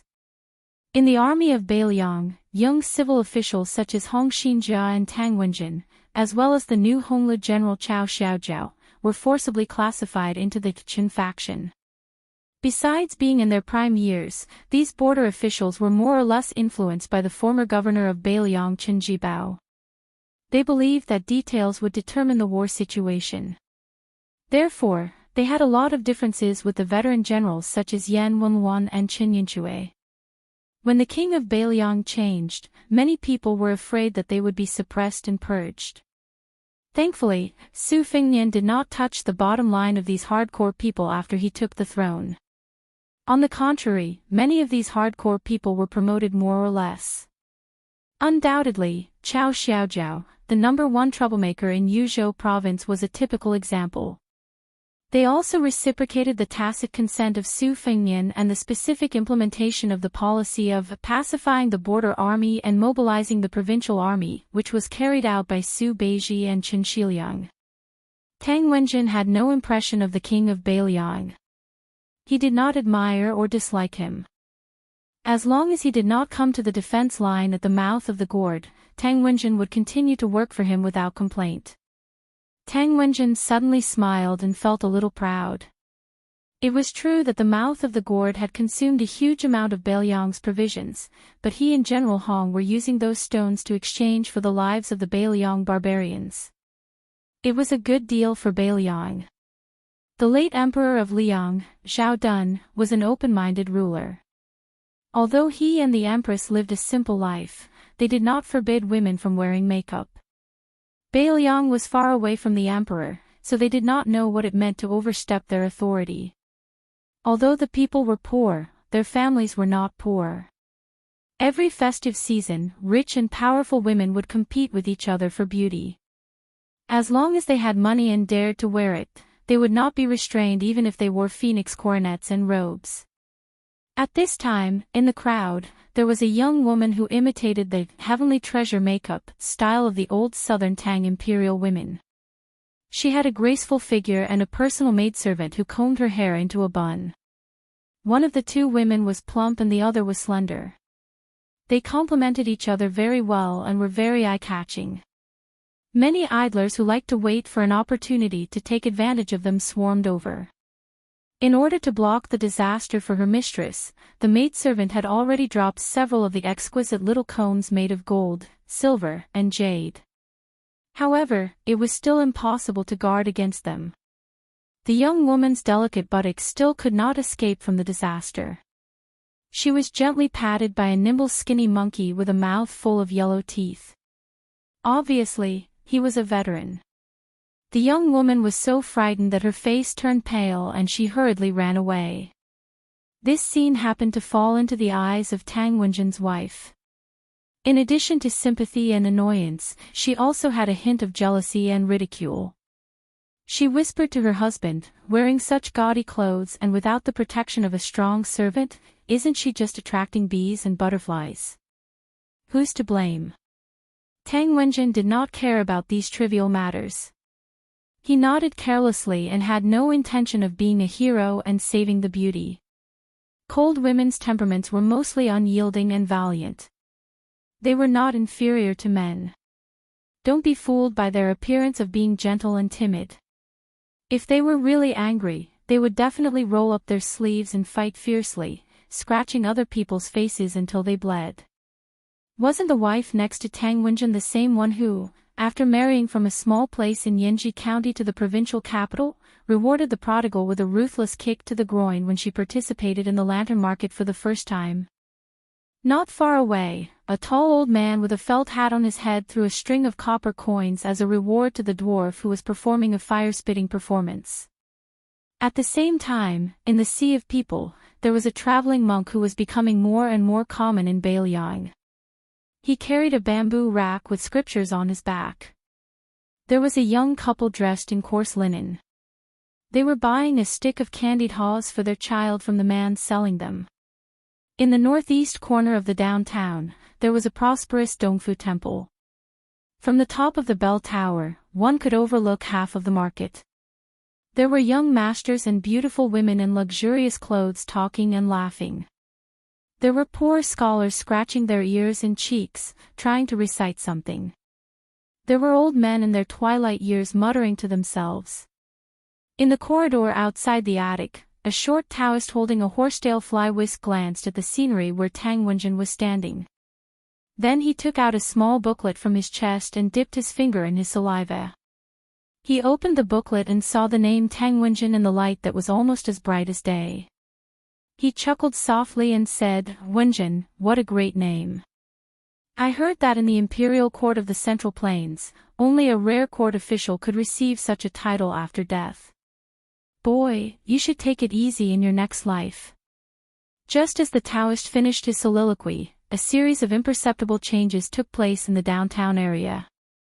The girl from the Heavenly Treasure makeup, who was molested by the skinny monkey, lowered her head and ran a few steps away from Tang Wenjin. She twisted her waist. Even though she was in a difficult situation, she still had a natural charm. At some point in time, the servant girl in the bun had taken a small silver hairpin from her head. She should have flicked her wrist and flicked it upwards, but when her young miss twisted her waist to the left, the silver hairpin brushed against the right side of her waist and accurately pierced towards Tang Wenjin's heart. But at this moment, her wrist was tightly grasped by the skinny monkey who looked no different from an ordinary ruffian. The servant girl pretended to be panicked and turned her left elbow, trying to hit the temple of the man who was trying to stop her. But in an instant, her body went limp. After the skinny monkey, who looked only obscene, held the servant girl's wrist with one hand and suddenly exerted force with the other hand, which was only a foot away from the girl's back. It was the mountain-splitting punch, which was Lu's specialty in the external martial arts school of Bailiang. This punch directly broke the delicate girl's spine. Then he carried the servant girl on his shoulder and shouted loudly that he was going to marry a wife and go home. He ran all the way, which made the people around laugh. They thought that this was a guy who dared to molest a girl in the street.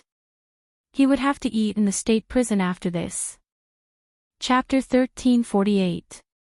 The skinny monkey-like man who was running with the woman on his shoulder had an obscene smile on his face, but his eyes were actually very deep.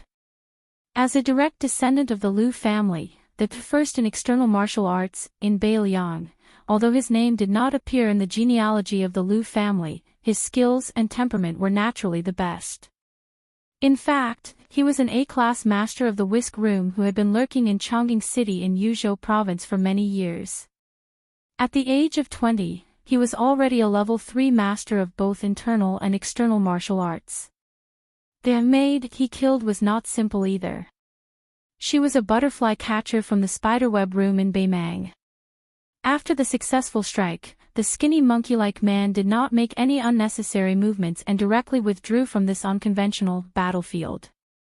He clearly remembered that when he first joined the whisk room, the senior who led the way only taught him a seemingly simple truth: there was a fine line between killing and being killed.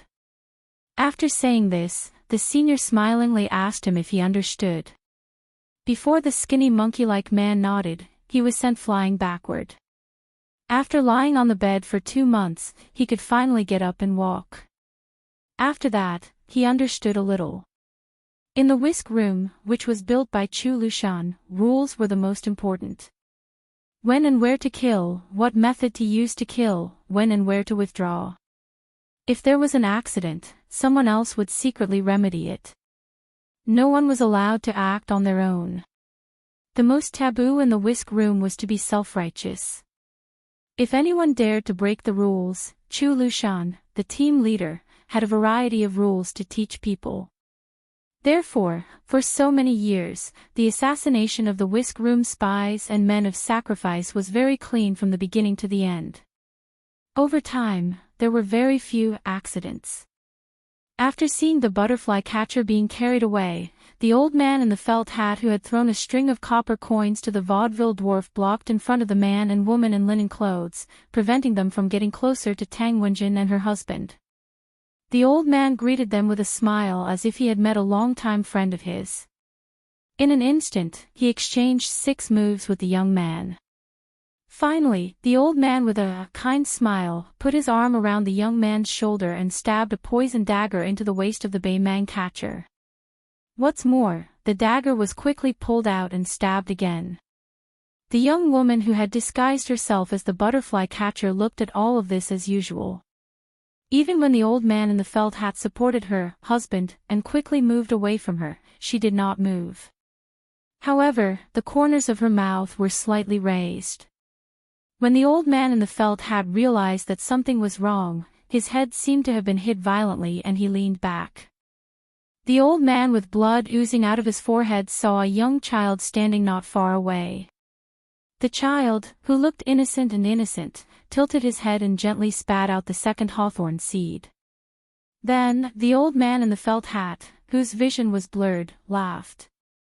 The butterfly catcher hurriedly squeezed into the crowd and disappeared in an instant. However, the child, whose real age could not be guessed, was left behind forever. There was a wooden stick that was originally used to skewer the candied hawthorn on his forehead.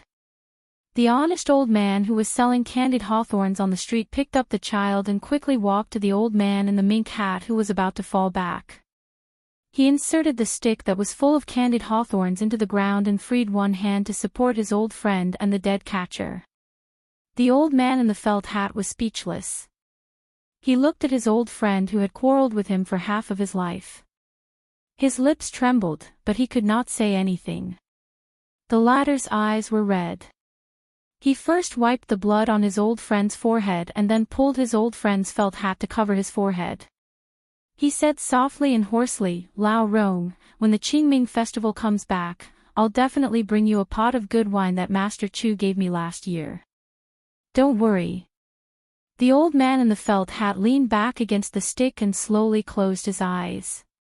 A dozen or so steps to Tang Wenjin's right, a Wudong courtyard's eagle soldier and a Northern Mang dragonfly catcher perished together, both of them using the dagger in their sleeves to kill each other. The two of them sat side by side on the ground, as if they were good brothers who held each other's arms after getting drunk. The young woman in the makeup that day was indifferent to the changes around her. Her only target was Tang Wenjin. The spider web that Li Mibi painstakingly managed had a pair of cocoons, 6 pole lifters, 300 catchers, and 80 butterfly catchers. She was the best among the butterfly catchers. She even had the chance to become the first female pole lift in Baimang. The premise was that she had to kill Tang Wenjin tonight. The 16 Yuzhou officials that she had killed before could not be compared to Tang Wenjin. Therefore, the death of those butterfly catchers was worth it. One step. She was only one step away from Tang Wenjin, who was still in the dark. Suddenly, the inconspicuous young woman beside Tang Wenjin bumped into her arms. In the corridor outside the clock tower, a burly young man with a sword appeared beside the short Taoist. He leaned his body and put his elbow on the railing. He narrowed his eyes and watched the hidden battle in the downtown area. He curled his lips and said, "What a waste of effort." The old Taoist withdrew his gaze. He seemed to be unwilling, but he still put away the booklet. He put the fly whisk on his arm and said flatly in the Liang official language, "If you want to blame someone, blame your spider web for the wrong information. You couldn't even find out that Tang Wenjin's wife was a spy for Bailiang." The young man with a sword had a much more pleasant Liang accent. He sounded exactly like a Central Plains person. He said casually, "I'm just a pole lift who does the dirty work. I'm not an immortal." To be honest, you, the great immortal of the Daoist sect, are the ones who are called immortals. The old Taoist did not get angry. There were 135 targets in the booklet. So far, only 37 people have been killed. Not to mention the Jianghu men of sacrifice of our dynasty and the scouts and riders of Beiliang, 1 pole lift, 12 butterfly catchers, and 31 catchers have died in your spider web. Isn't the loss outweighed the gain? The pole lift of Beimang did not speak. The great immortal of the Daoist sect frowned.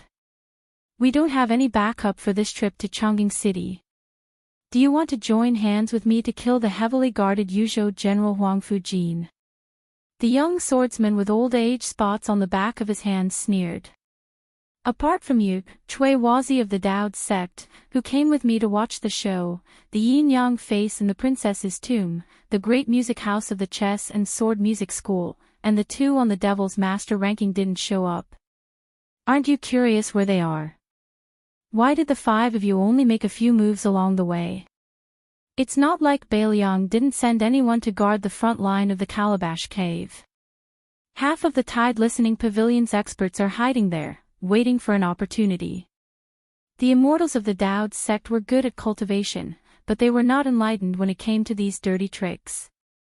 Chui Wazi was famous outside the Daoist sect, but his reputation in the sect was average. His talent was average. Not to mention the immortal Yuan Qingshan, who had already attained Dao and ascended, he could not even be compared to the senior brother who had been sleeping in a small building in Xijing with the flood dragon in the vat for 20 years. However, the Empress had assigned tasks to all the major sects, so the Daoist sect had no choice but to push him, the great immortal of the Daoist sect. Chui Wazi also knew his own limits. Even though this spiderweb lifting pole beside him had not reached the Finger Xian realm, and he was not even sure if he had reached the Vajra realm, but if the 2 of them were to really go all out in a fight, the one to die would definitely be him, a genuine Daoist Finger Xian expert. Therefore, among the 5 first pin experts of Jianghu, the other 4 obviously looked down on Chui Wazi. He had no choice but to be an accountant. The old immortal asked tentatively, could it be that State Preceptor Li was targeting Huang Fujin from the beginning? The old man quickly added, or the more prestigious Yuzhou provincial governor Hu Kuei in the Beiliang frontier army. The spiderweb bandit, who was skilled in disguise, could not help but roll his eyes. Playing the lute to a cow. Chapter 1349. Chui Wazi clenched the handle of the fly brush and said gloomily, I respect Master Li, not you. Don't push your luck. However, the sword did not pay any attention to this virtuous and respected enlightened master of law. Instead, it turned around and stared fixedly at a weak and delicate woman who had previously accompanied a certain silk-clothed young master in a show of cultured elegance. In the general's mansion in Yuzhou, Huang Fujin, dressed in official robes, sat on a red sandalwood chair. In the hall stood an old swordsman who was resting with his eyes closed. He was carrying a heavy sword case. He was the master of the profound finger technique, Mi Fingjie, who had been recruited by the king of Beiliang himself.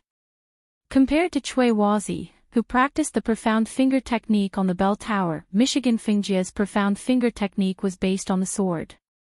Huang Fujin knocked on the table with one hand and held a teacup lid with the other. He gently fanned the steam rising from the tea in the cup. This powerful general had a mixed reputation in Beiliang, but no one could deny that he was the king of Beiliang's favorite. In Yuzhou, he was probably the only one who could bear the title of trusted subordinate.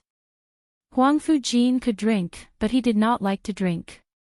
When he drank tea, he only drank strong tea that was so bitter that it made one's mouth feel bitter. Huang Fujin was silent. According to the intelligence reports from Wutongan and Fushui, Beimang's network and Jianghu forces had infiltrated the hinterland of Yuzhou. Although they had spread out in all directions in the beginning, the Eagle Guard and Peregrine Falcons in the dark and the local garrisons on the surface had been exhausted and suffered heavy casualties. Later on, these desperados had chosen a central route to the south.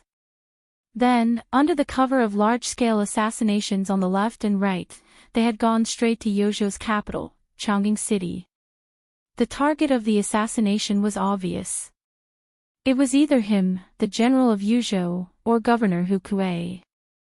In Chongqing City, in addition to Mi Fingjie, who had a hidden identity, there were also many second-level supreme power masters in Governor Hu's mansion to protect Hu Kuei.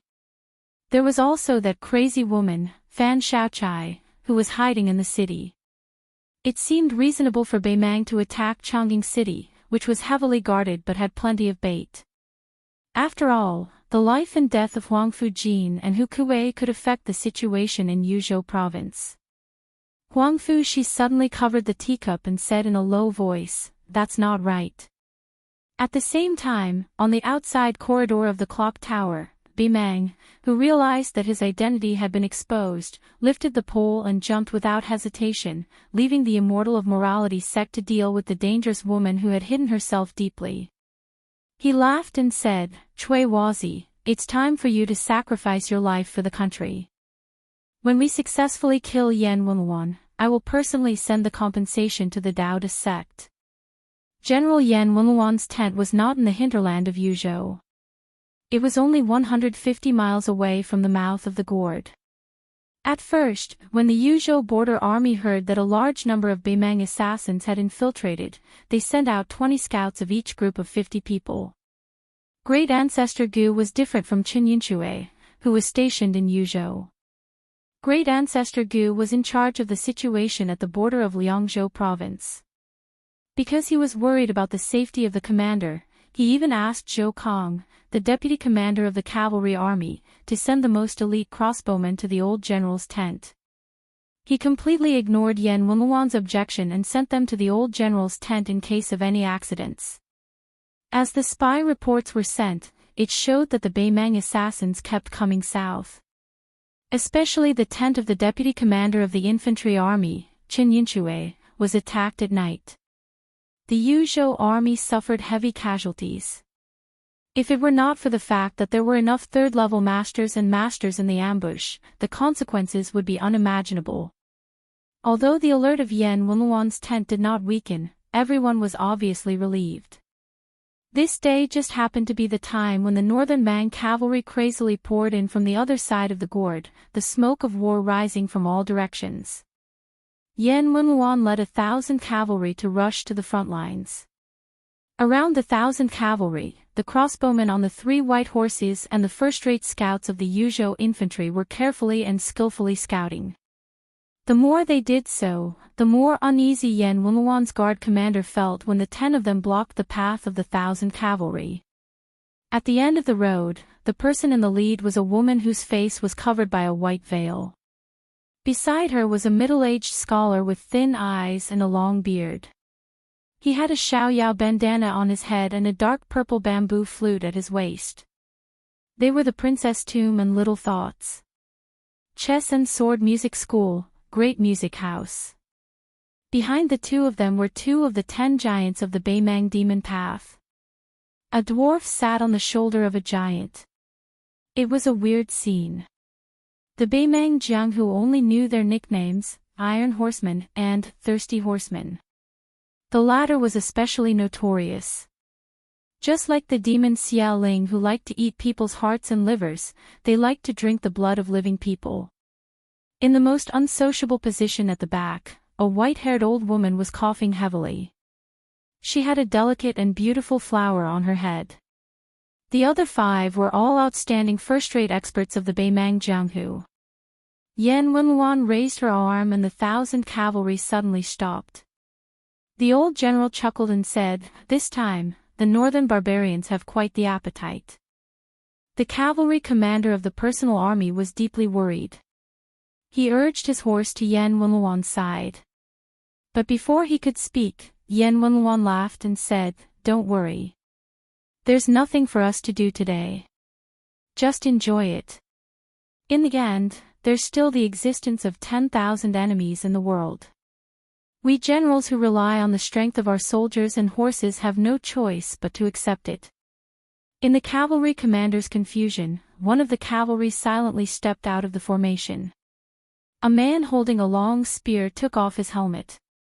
This man, who was hailed by the world's famous general, Yan Wenluan, as the enemy of 10,000 enemies, slowly urged his horse forward. Many years ago, during the era when the sword god, Li Chungang, was the champion of the Jianghu, there was a man from Beiliang. One man, one horse, and one spear, he was unstoppable on the Beimang grasslands. His name was the spear immortal, Wuxia. After that, the world only knew that Wuxia taught a disciple who surpassed his master, the white-robed Qin Jibao. But even the people of Beiliang, and even the king of Beiliang, Su Fengnian, did not know the reason why Qin Jibao was unable to take away the famous spear, after killing his master, Wuxia. It was because someone used an ordinary wooden spear to block Qin Jibao, who was wielding the clumsy Qing. Looking at the seemingly ordinary cavalry charging with a spear, the leader of the great music house sighed helplessly. It's Su Yanbing. Our previous plan has become a joke. A gust of wind blew past him and the princess. The great music house felt even more helpless. You're courting death. The burly steel horseman galloped past them like lightning, and the dwarf laughed cruelly. When the distance between the two parties was about 50 steps, Thirsty kicked the giant's shoulders with both legs and used the momentum to leap forward. The thin and small figure's trajectory in the air was very ghostly and gaudy. In the end, it only brushed past him. The 1,000 cavalry behind Yan Wenluan did not see how the spear-wielding man attacked. They only saw the devilish dwarf explode into a cloud of blood in the air, and then the burly giant turned around and fled with all his might. They still did not see how the spear-wielding man on the horse moved his spear, but the enemy did not dare to run in a straight line. They circled back and forth, battered and exhausted. The next scene was even more inconceivable. The Beimang demon nicknamed Steel Horseman seemed to have been forced into a desperate situation for no reason. He turned around again and charged toward the horse. In the end, like an idiot committing suicide, he crashed into the tip of the spear, allowing the spear to pierce through his head. Su Yanbing flicked his wrist lightly and flung the giant corpse away. He continued to charge. It was not that Thirsty and Steel Horseman were too weak to withstand a single blow, but that the opponent they chose to attack with his spear had no chance of survival. In the past, when Wuxia, one of the 4 great grandmasters, fought against others, even if many of his opponents were on the same level as him, there were still very few who could withstand a single blow from him. Su Yanbing had already surpassed Wuxia's peak state by a lot. This was even more so. This meant that the battle between Su Yanbing and Qin Jibao in the future was destined to be a matter of a single spear. Chapter 1350. After the new jinshi in Liang, they were often not immediately appointed to an official post. Before they were officially promoted to an official post, they were sent to the 6 ministries and 9 ministers to practice their political affairs. This was the so-called jinshi system. After the new emperor ascended the throne, he went one step further on the basis of the assistant minister of the Ministry of War to patrol the borders established by the previous emperor himself. He created the precedent of the Ministry of War officials observing the borders. This was originally one of the proposals of the king of Jing'an, Zhao Sun, in the past. The purpose was to prevent the Ministry of War from only thinking about military affairs on paper and not being practical. It could be seen that the current emperor of the Zhao family was especially fond of this young vassal king, who was loyal and devoted during the Jingnan crisis. This time, the Ministry of War was leaving the borders of the capital, which attracted the attention of the whole court. The ranks of the officials of the Ministry of War were not high. Among them, the Assistant Minister of the Carriage Department, Kong Zhenrong, the Manager of the Military Selection Department, Gao Tingshu, and the others, and the Manager of the Military Storage Department, Yan Qiji. In the capital's officialdom, they were all typical, hairless, young faces.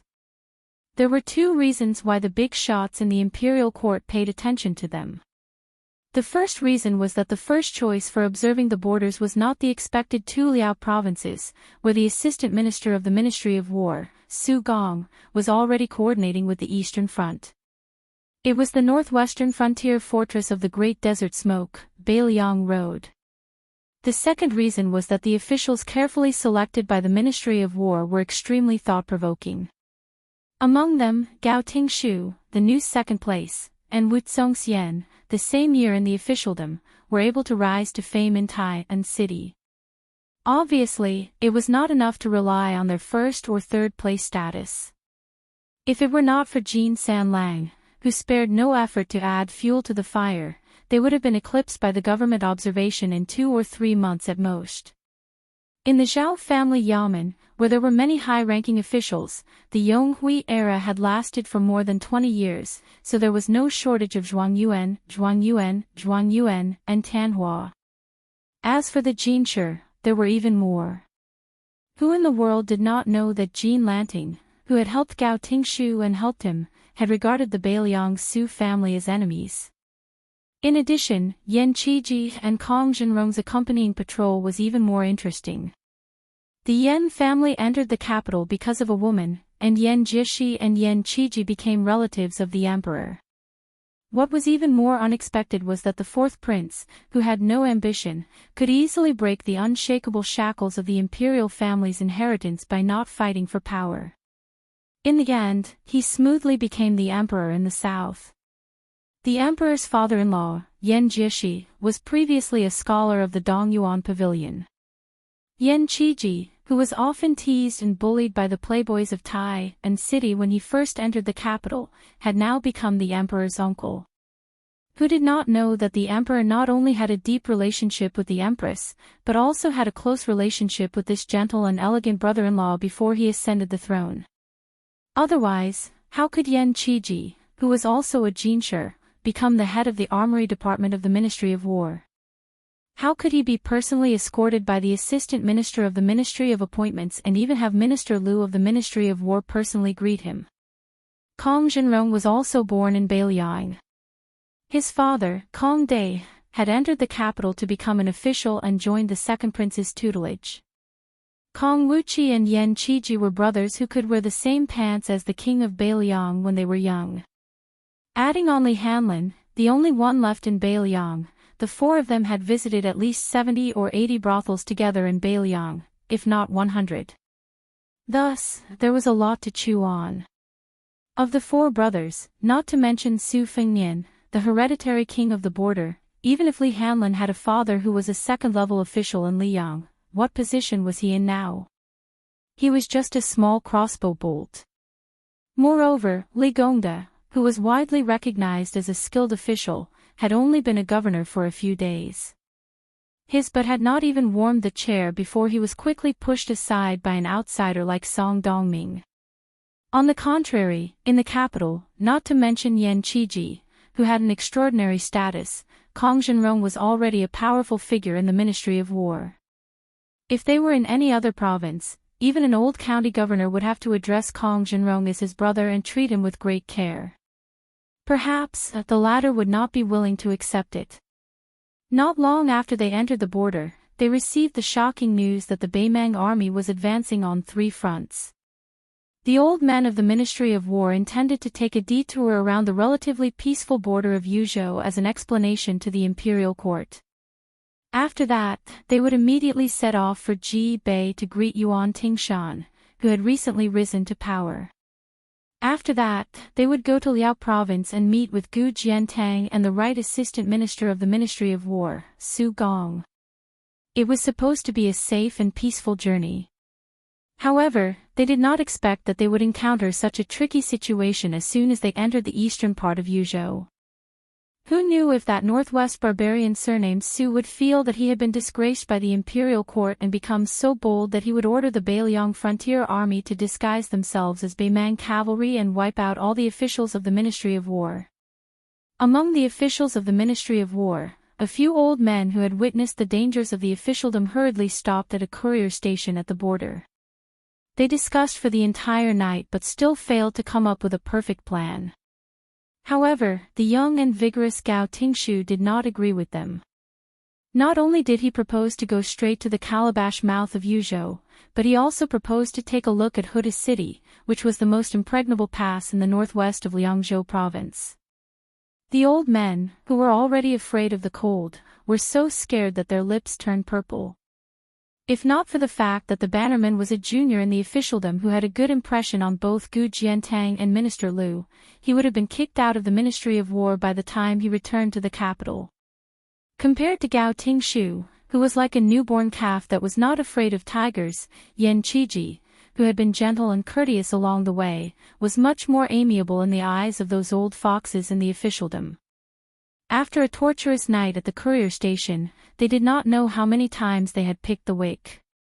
In the end, it was Yan Qiji who came up with an idea that made the old men feel more and more appropriate the more they thought about it. The imperial uncle proposed not to go to Yuzhou province or the northern line of Liangzhou province, but to go directly to Beiliang Palace and Mount Qingliang. Liang Shihu, who was in charge of the specific affairs of the department for purging officials, stroked his beard and made up his mind. He squinted his eyes and smiled as he said, "Good."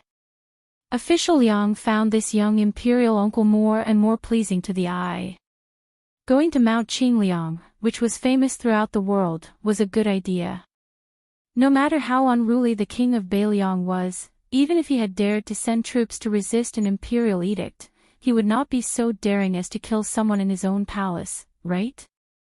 Besides, with the friendship that Yan Qiji and Kong Zhenrong had built up with the king of Beiliang, even if there was not much left, going to Beiliang Palace would not be a hongmen banquet. Besides, who had not heard of the spectacular sight of tens of thousands of carps swimming in Tidehark Lake? There were so many officials in Grand Peace City, but how many of them had the opportunity to see it with their own eyes? After leaving the capital, Gao Tingshu, who appeared to be in high spirits, hesitated for a moment.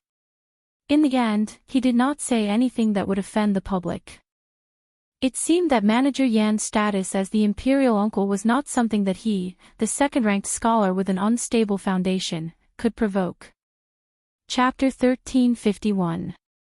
When the political observation team stopped at the relay station bordering Liangzhou to rest, Kong Zhenrong, who was returning to his hometown for the first time since he entered the capital, found Yan Qiji, who was reading Sages at night.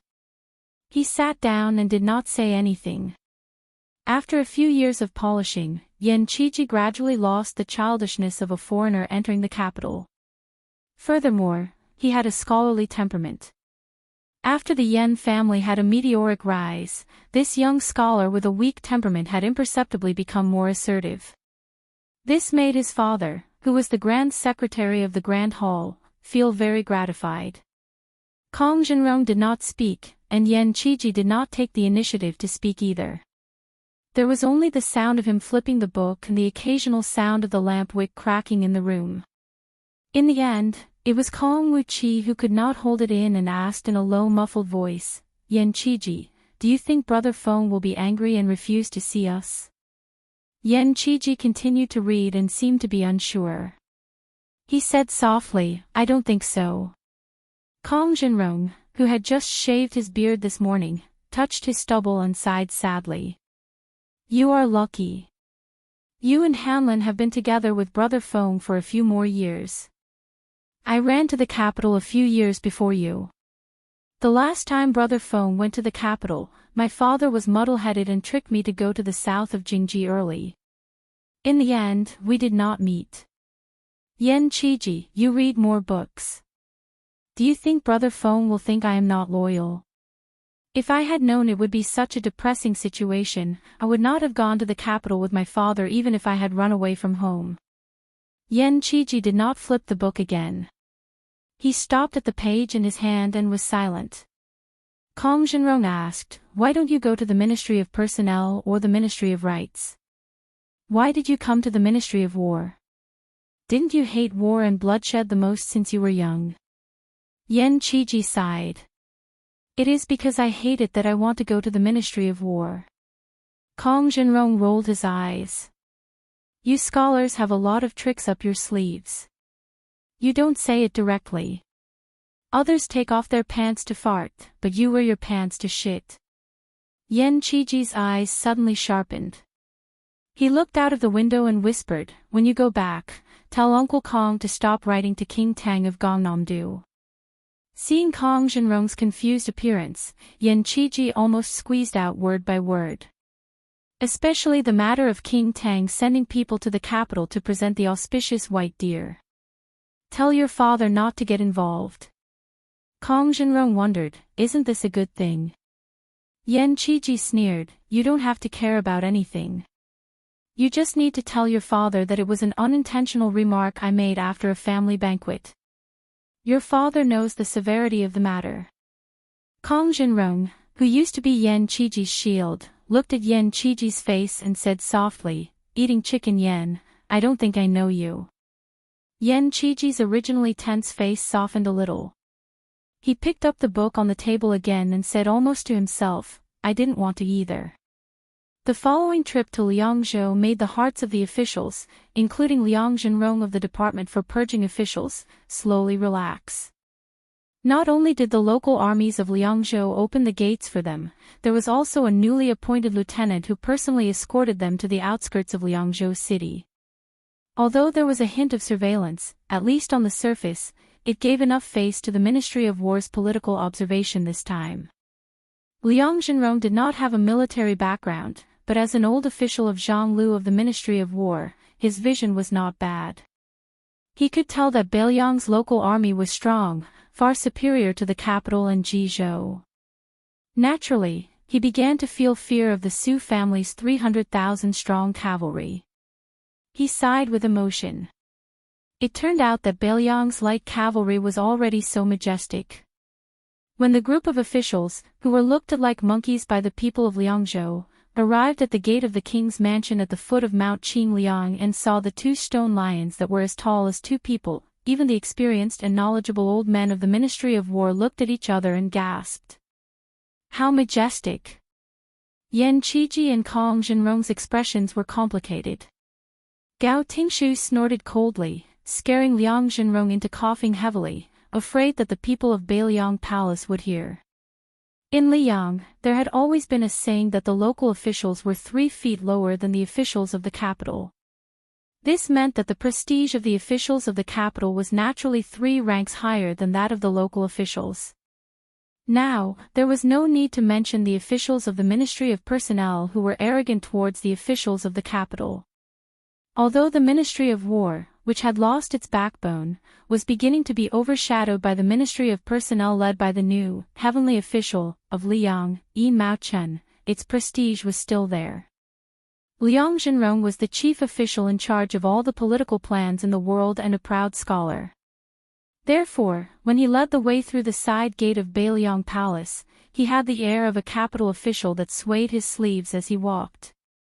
Even the steward of the king's mansion could not help but take a few more glances. The king of Beiliang, Su Fengnian, did not appear from the beginning to the end. It was the deputy of Beiliang's Ministry of Economy, Song Dongming, who came out to greet the guests. He said that the king of Beiliang was in charge of military affairs at the border and could not leave. Liang Zhenrong and the other old foxes could not wait for the son of a butcher to ignore them. They said a bunch of flowery words that did not cost any money and praised the king of Beiliang for being so busy every day that he even had to go to the front lines to guard the northwestern border for the imperial court. Song Dongming, the self-appointed deputy of Beiliang's Ministry of Economy, smiled and accepted everything on behalf of the king of Beiliang. It was probably because the deputy had the aura of a famous scholar from the Central Plains that made people feel like they were bathing in the spring breeze. Liang Zhenrong and the others immediately felt a lot better. They also felt that it was a pity that Song Dongming was a bright pearl covered in dust. If he went to the imperial court in the capital and stood side by side with the officials of the imperial court, that would be a sight to behold. After Song Dongming held a welcoming dinner for the officials from the Ministry of War, unexpectedly he did not have any intention of fooling around. As soon as he put down the chopsticks on the table, he stood up and led everyone to his office on the mountainside of Mount Qingliang to take a seat. He took the initiative to talk about the Northern Liangdao military officer's appointment and the border army's promotion and change, including the sensitive and important military affairs. Observing politics from the Ministry of War was a bit like patrolling on behalf of the heavens, but Liang Shihu dared to think this way when he went to Jizhou. How could he dare to be so arrogant in northern Liangdao?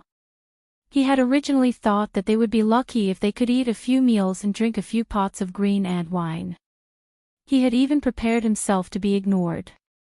The elders, including Liang Zhenrong, insisted on only listening and not speaking. However, Gao Tingshu was not so particular.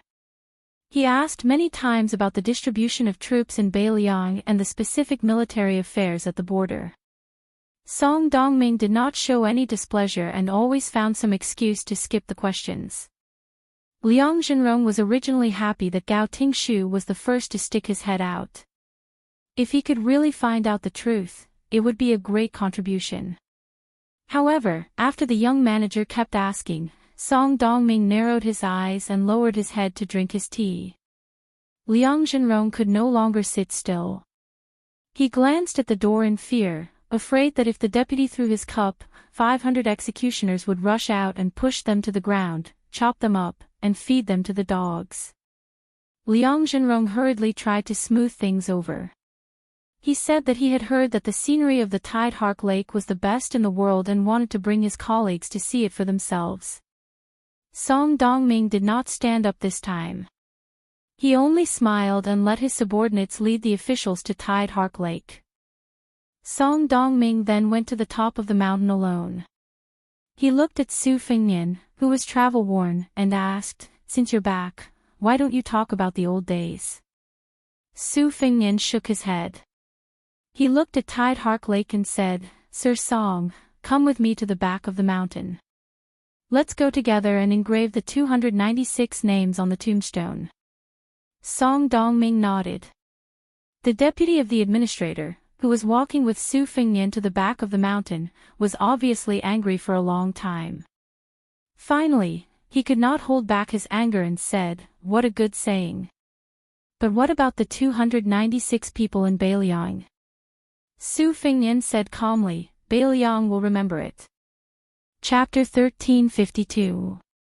Behind the mountain was a forest of steels. Stone steels were everywhere, and there were even more under construction.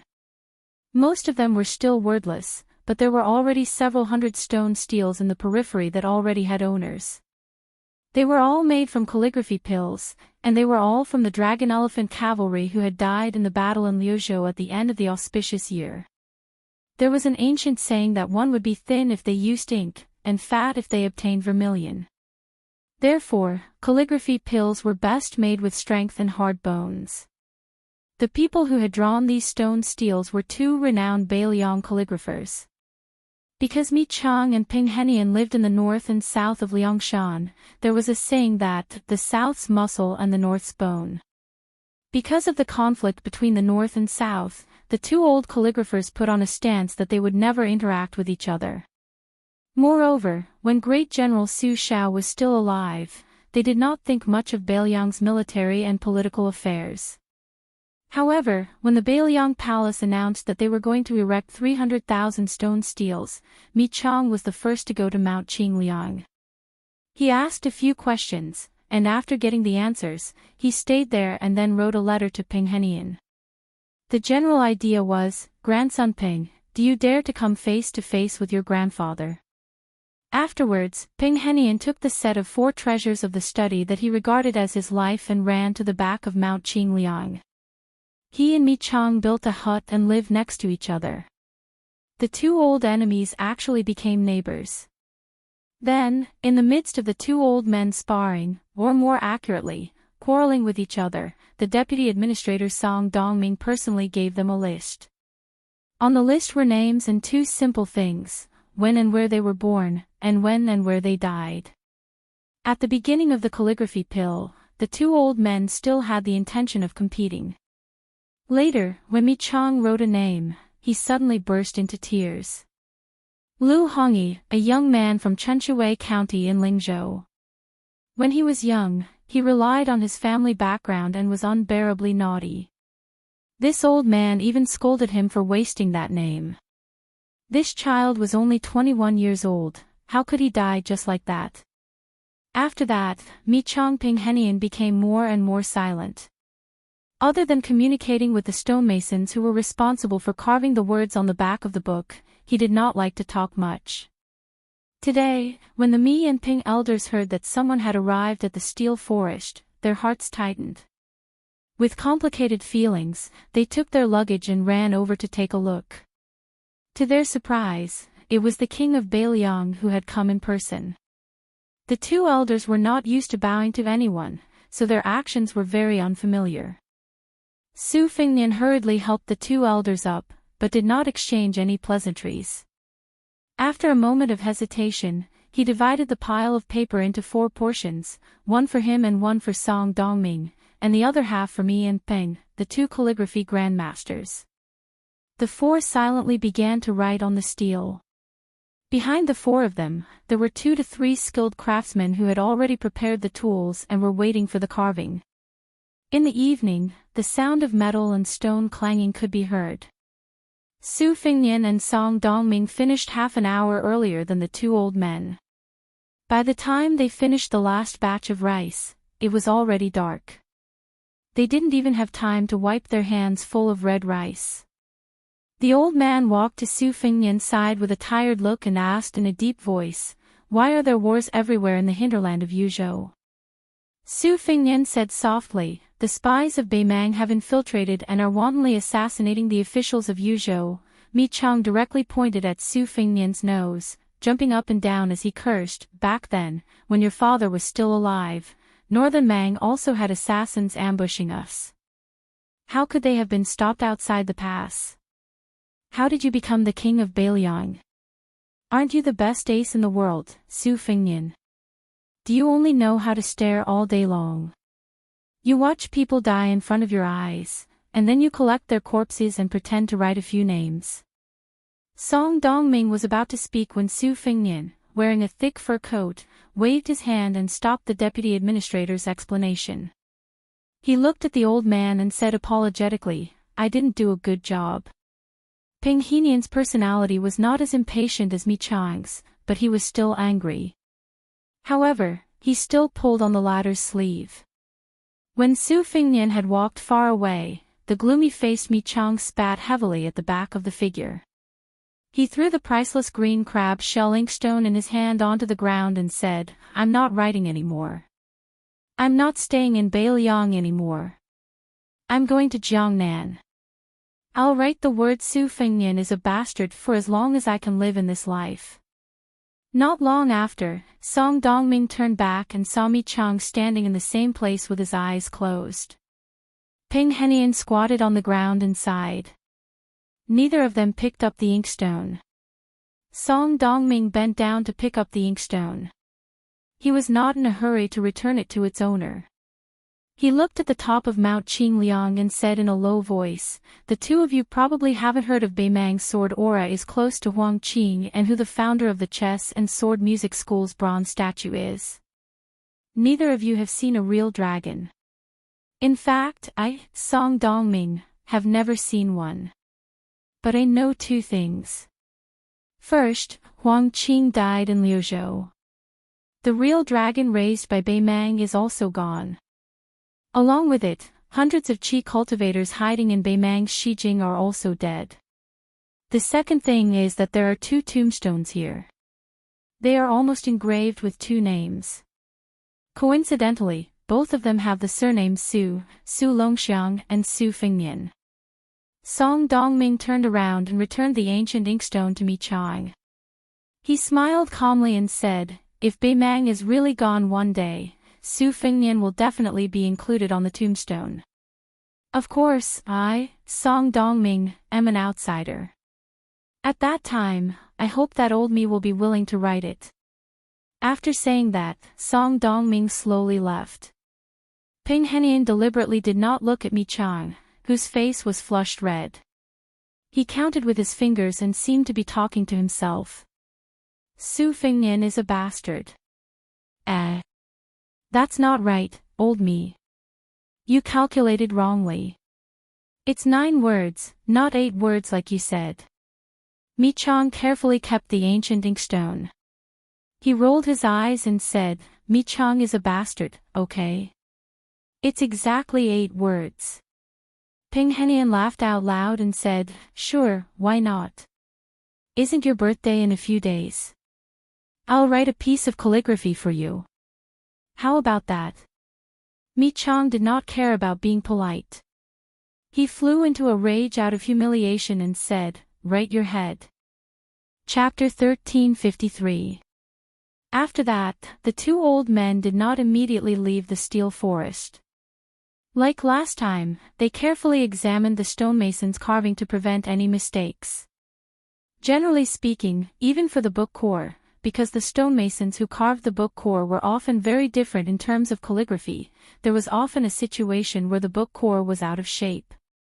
Although Mi Chang and Ping Henian did not ask for too much, they still wanted to make it perfect.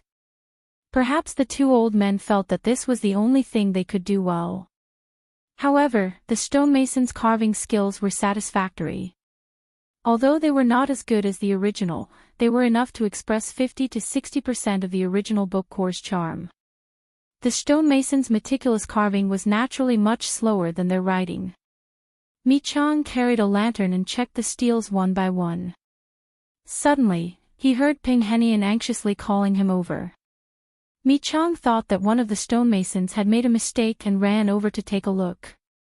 He did not expect that Ping Henian was standing in front of a row of steels. There was no stonemasons working in front of the steels. He only saw old man Peng squatting in front of a steel with a lantern. He could not wait to stick his eyes on the steel as if he had discovered the book core. Mi Chang went over to take a look. It was the king of Bailiang Su Fengnian's book core. At first glance, the meaning was not ordinary. However, in Mi Chang's opinion, although it was indeed superior, it was still far from being a celestial item. It was far from enough to make Ping Henian make a fuss.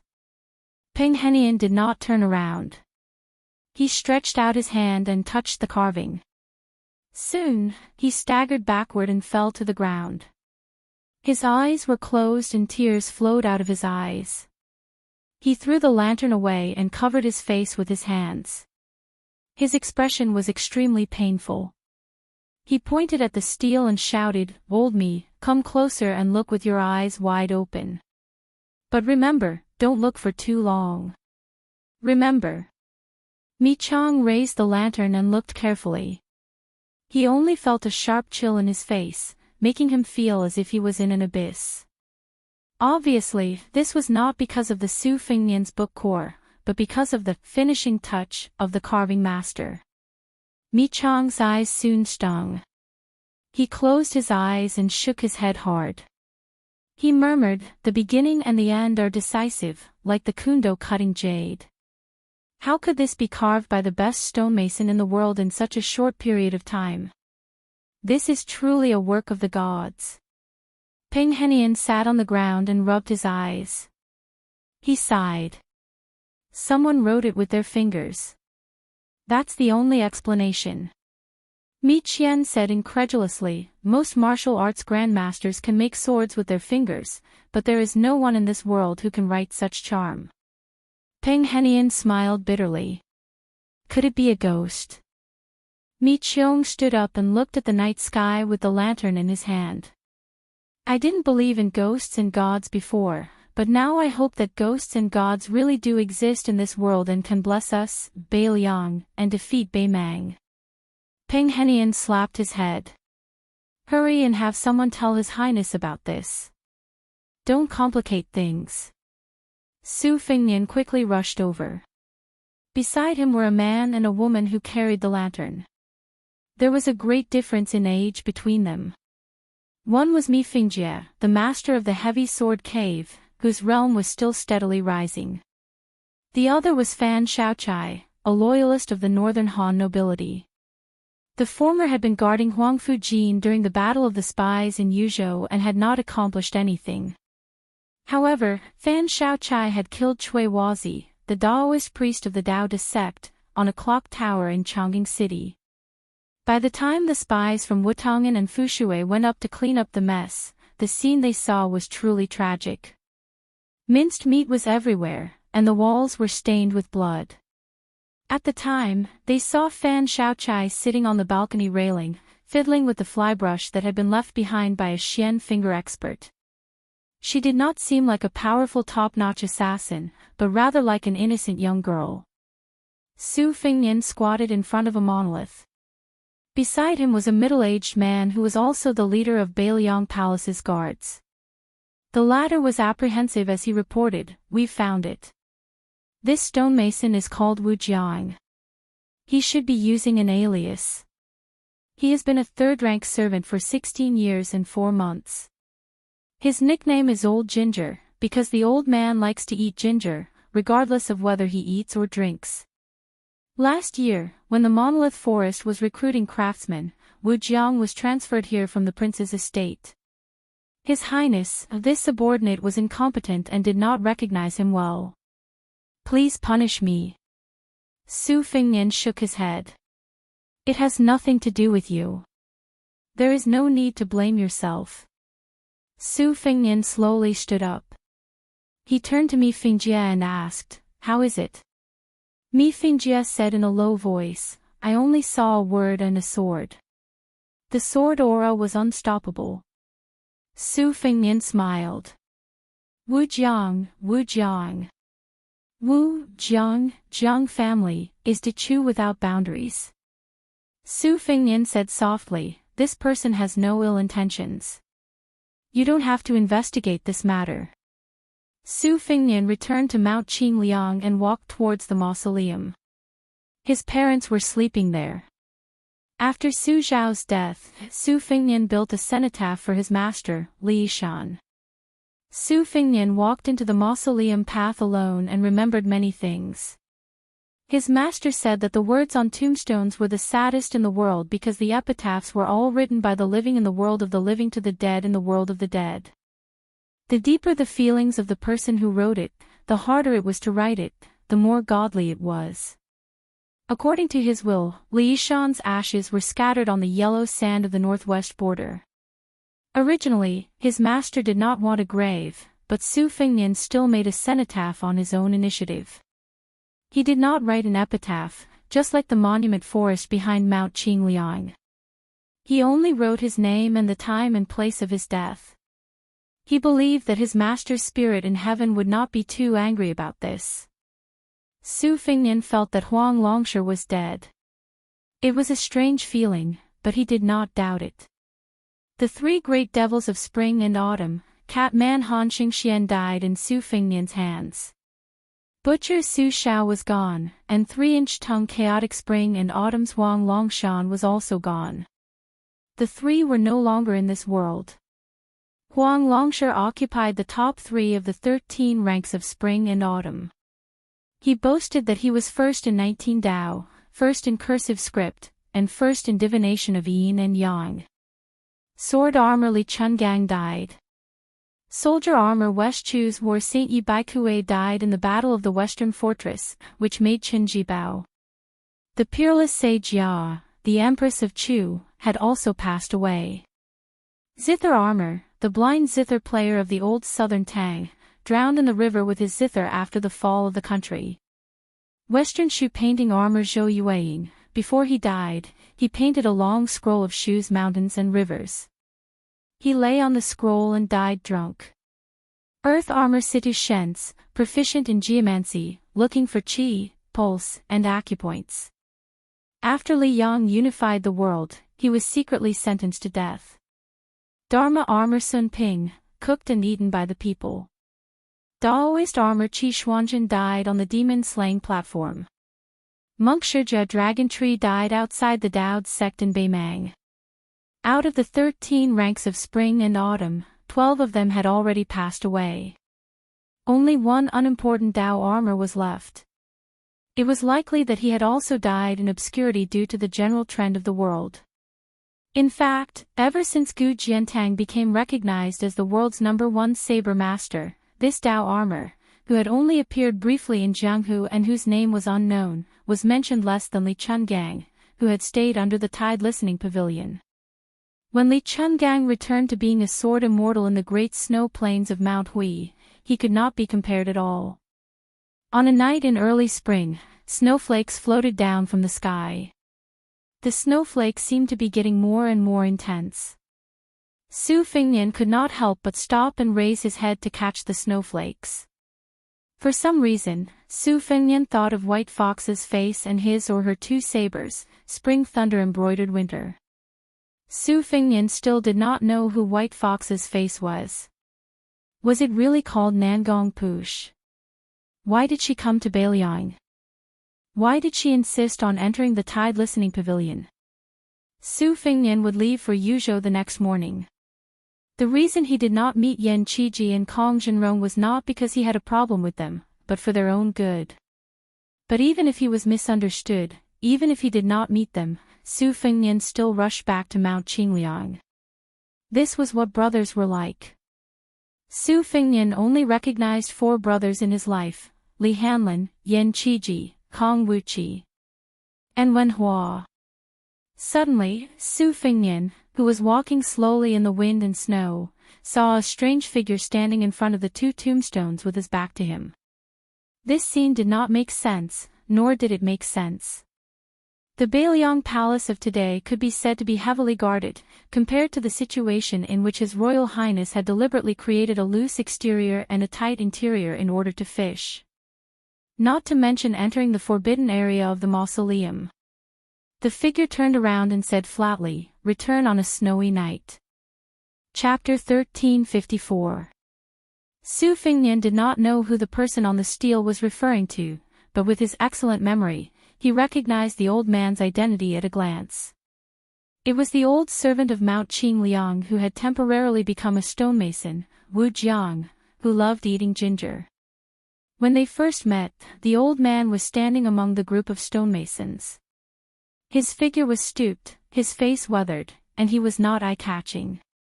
If Su Fengnian had not fallen so much, he might have been able to see some clues at that time. Su Fengnian did not retreat, but instead advanced slowly. Only then did he realize that the old man, who had straightened his back and did not pretend to shrink back, had an excellent bearing. He actually had the powerful aura of an elder in the palace hall. In Su Fengnian's impression, the older generation of masters who were pure Jianghu people, except for Han Qingxian and Sui Xiegu, were easily intimidating.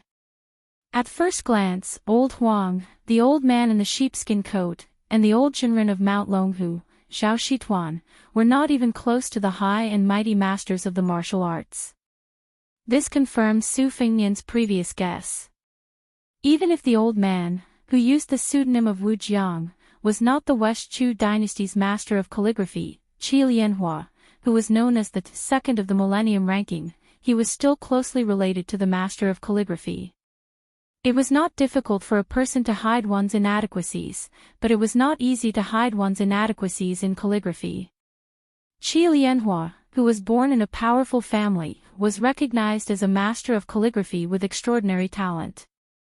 However, in the Dechu dynasty, he was only an official in the Hanlin Academy.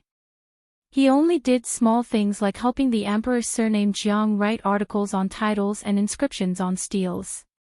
He edited half of the history books of the previous dynasty that died without any illness.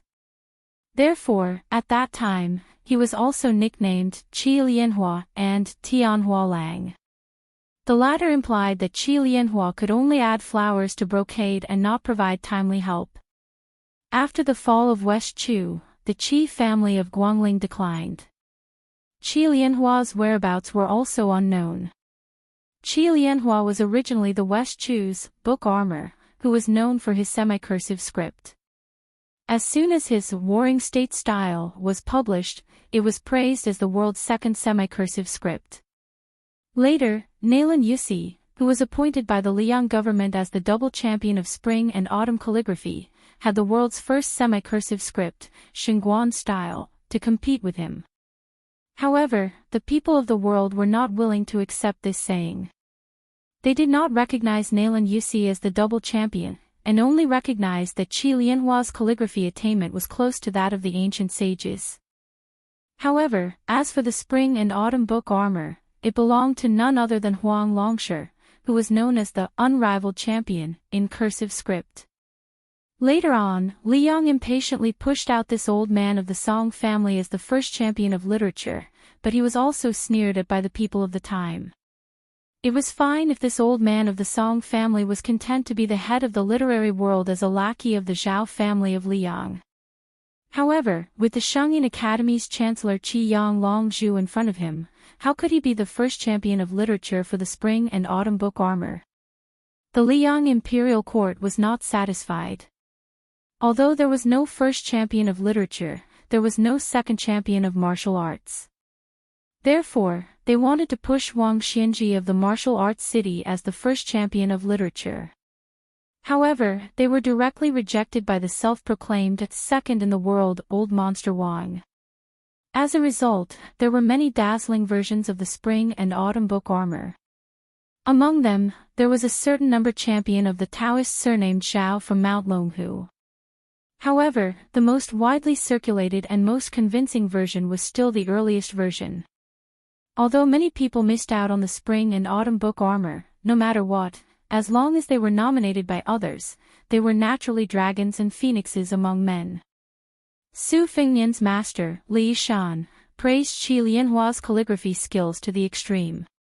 He said that the running script was worthy of being called the best in both ancient and modern times. Therefore, Su Fengnian was naturally implicated. When he practiced running script in his youth, he always copied the few authentic, cheap pads that had been handed down for generations. He didn't know how many times he had scolded Qi Lianhua. Su Fengnian was very curious. If the old man in front of him was really Qi Lianhua, how did he become a West Chu loyalist who had slipped through the net of Mount Qingliang? In order to make the Beiliang Palace, which was full of experts, misjudge him, it was not enough to rely on mere forbearance. It was necessary to have the support of terrifying strength. Su Fengnian was not surprised by the old man's hiding in the Su family.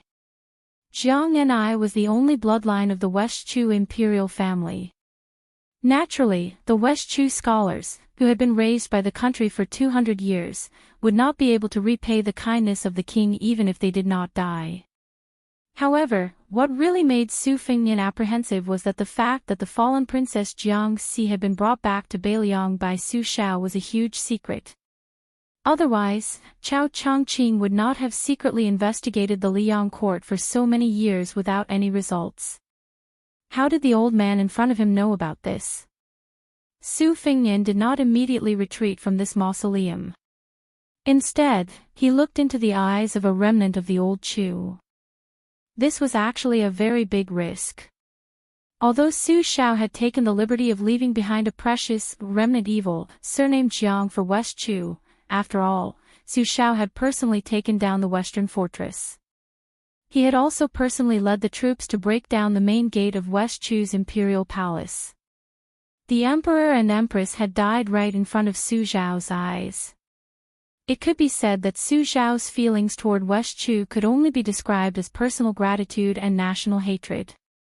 Moreover, the current Guangling road was filled with smoke, and the battle in Liang was not going well.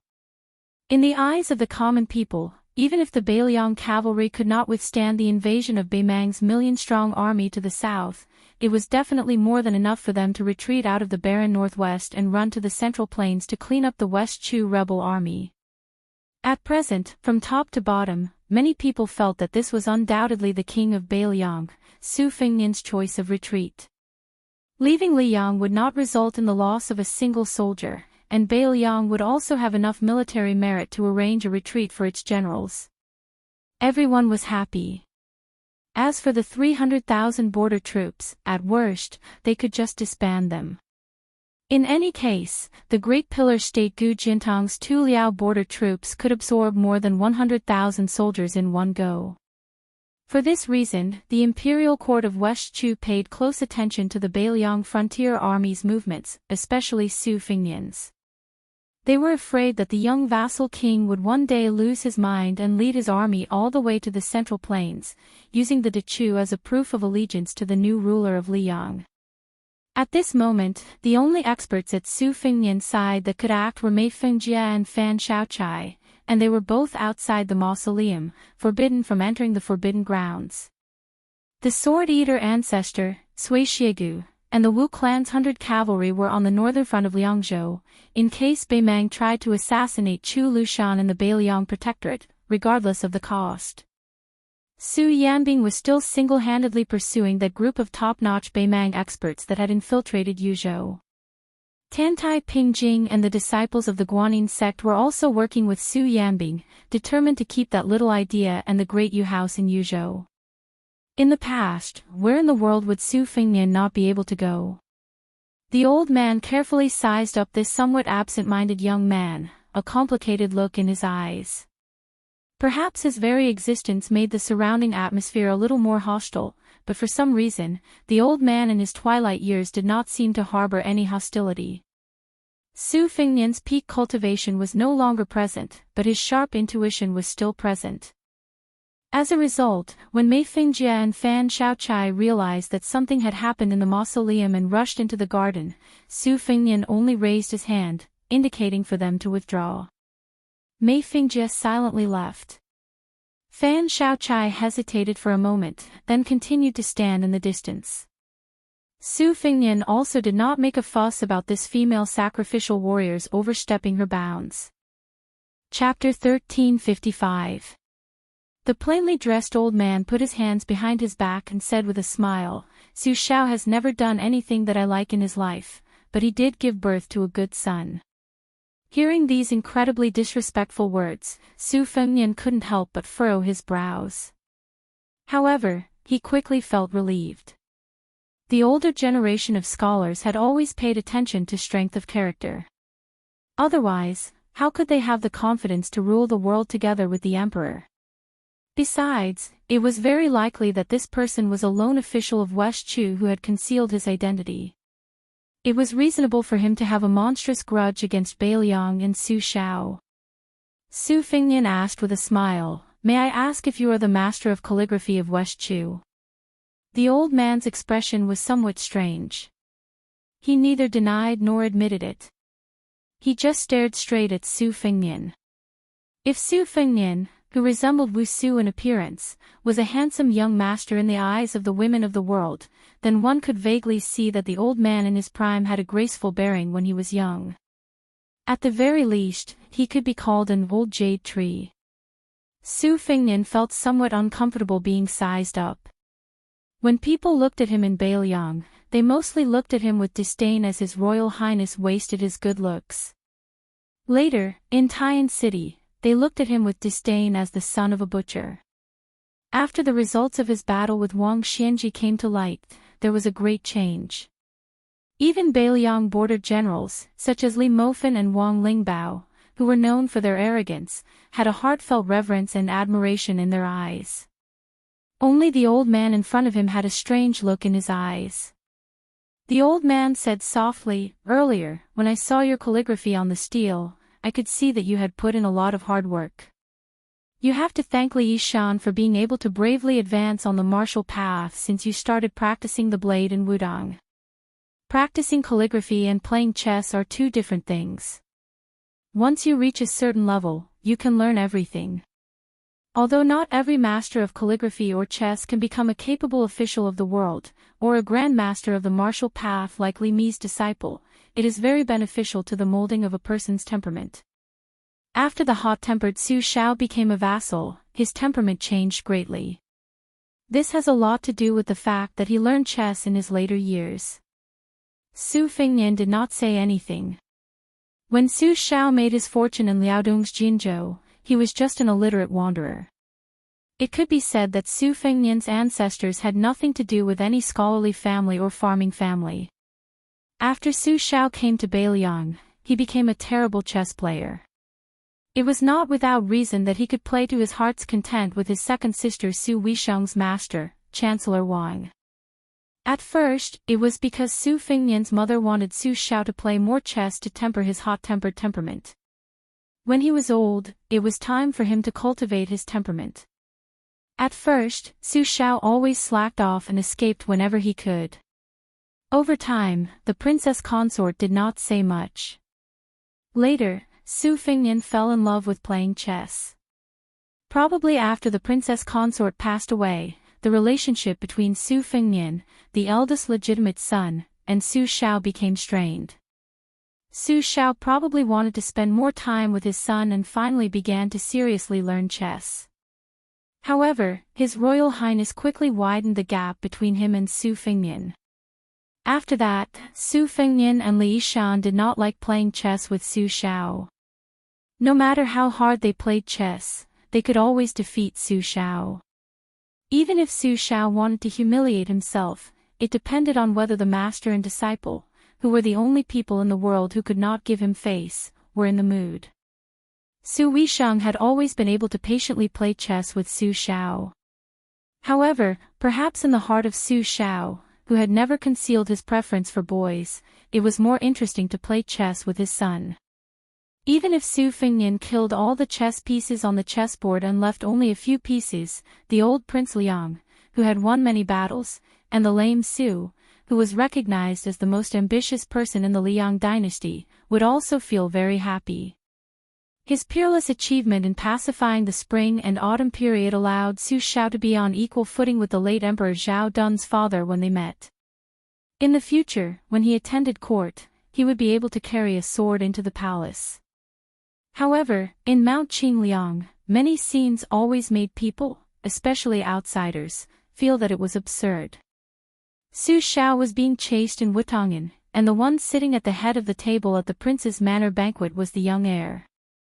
Not to mention the families of nobles, marquises, generals, and ministers. Even if it was a small family, the father should not spoil his sons so much, and the son should not be so disobedient. In the end, Liang dynasty found an unassailable reason to attack Beiliang. If the upper beam was not straight, the lower beam would be crooked. Su Fengnian shook his head gently, forcing himself to focus. Although the old man in front of him did not reveal any murderous intent, he was still a first-class hidden master. The great battle of Liangmang was on the verge of breaking out. If he were to die here, the place of his death would still be passable, but the timing would be completely wrong. Other things aside, at least a few 100,000 northern Mang people would be spared from death. The old man smiled and asked, "Do you think I am Qi Lianhua from West Chu?" Su Fengnian nodded. The old man slowly stretched out a palm. "When you pick up the brush, you must concentrate, just like the sages of the previous dynasty when hundreds of people sat at the same table. Your heart is righteous and your qi is harmonious. Only then can you understand the mystery and be close to the great way. The way is like the heavy weapons of a national temple. If it is empty, it will be full. If it is full, it will be overturned. If it is only in the middle, it will be flat." The old man's hand gesture changed. The ancient people's wrists were haunted by ghosts. When they wrote, it was as if they were assisted by the gods. Therefore, if the tip is straight, it will be full of power. If the second is heavy, it will be the real finger. If the real finger is flat, it will be flat. If the palm is empty again, it will be used as one wishes. Together, the scholar's calligraphy is also. De Chu has nurtured its soldiers for 200 years. The country has been destroyed for 20 years. There is still a morale that cannot be disgraced. For the ring, it will be melancholy. For the wave, it will be limp. When the brush is sent out, the proud Su will come out. As the old man spoke, wind and thunder filled the garden. Outside the mausoleum, Mi Fengjia's face was pale. The sword in the case on his back was trembling incessantly, as if it had been struck by lightning. In the garden, Fan Shaochai's face was pale. She was on the verge of collapse, but she still gritted her teeth and stubbornly refused to take a step back. This old man's palm slowly turned over. It seemed like he was just picking up the brush and slowly sketching. It was like a pedantic old man teaching the children of a private school how to write stroke by stroke. However, in Su Fengnian's eyes, it was a perilous situation. It even reminded him of the time outside the Great Hall in Tai and City, when Gu Jiantang had used the world's #1 talisman blade, Nanhua, and used the Thunder Cube to return the courtesy of Chao Chongqing. The two were different paths leading to the same destination. They both had the ability to turn something rotten into something magical, reaching the realm of perfection. The wind and snow drifted. Su Fengnian's expression was heavy. Previously, he and the sword grandmaster Mi Fingjie had both believed that the remnants on the stone tablet were sword qi drawn by fingers. Now, it seemed like they were off by a hair. This old man used a blade. Su Fengnian did not look at the chaotic wind and snow that seemed to have been cut by blades. He asked, "So old Sir Qi is the blade armor of the 13 armors of spring and autumn?" The old man did not answer the question. Instead, he bent his 5 fingers slightly and made a closing gesture. He asked in return, "Is it a joint plan?"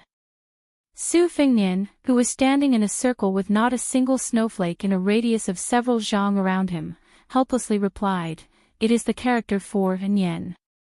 The old man withdrew his hand and sighed, "Yes, the character for Yen."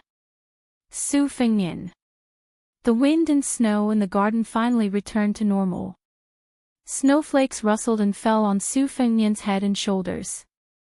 Chapter 1356.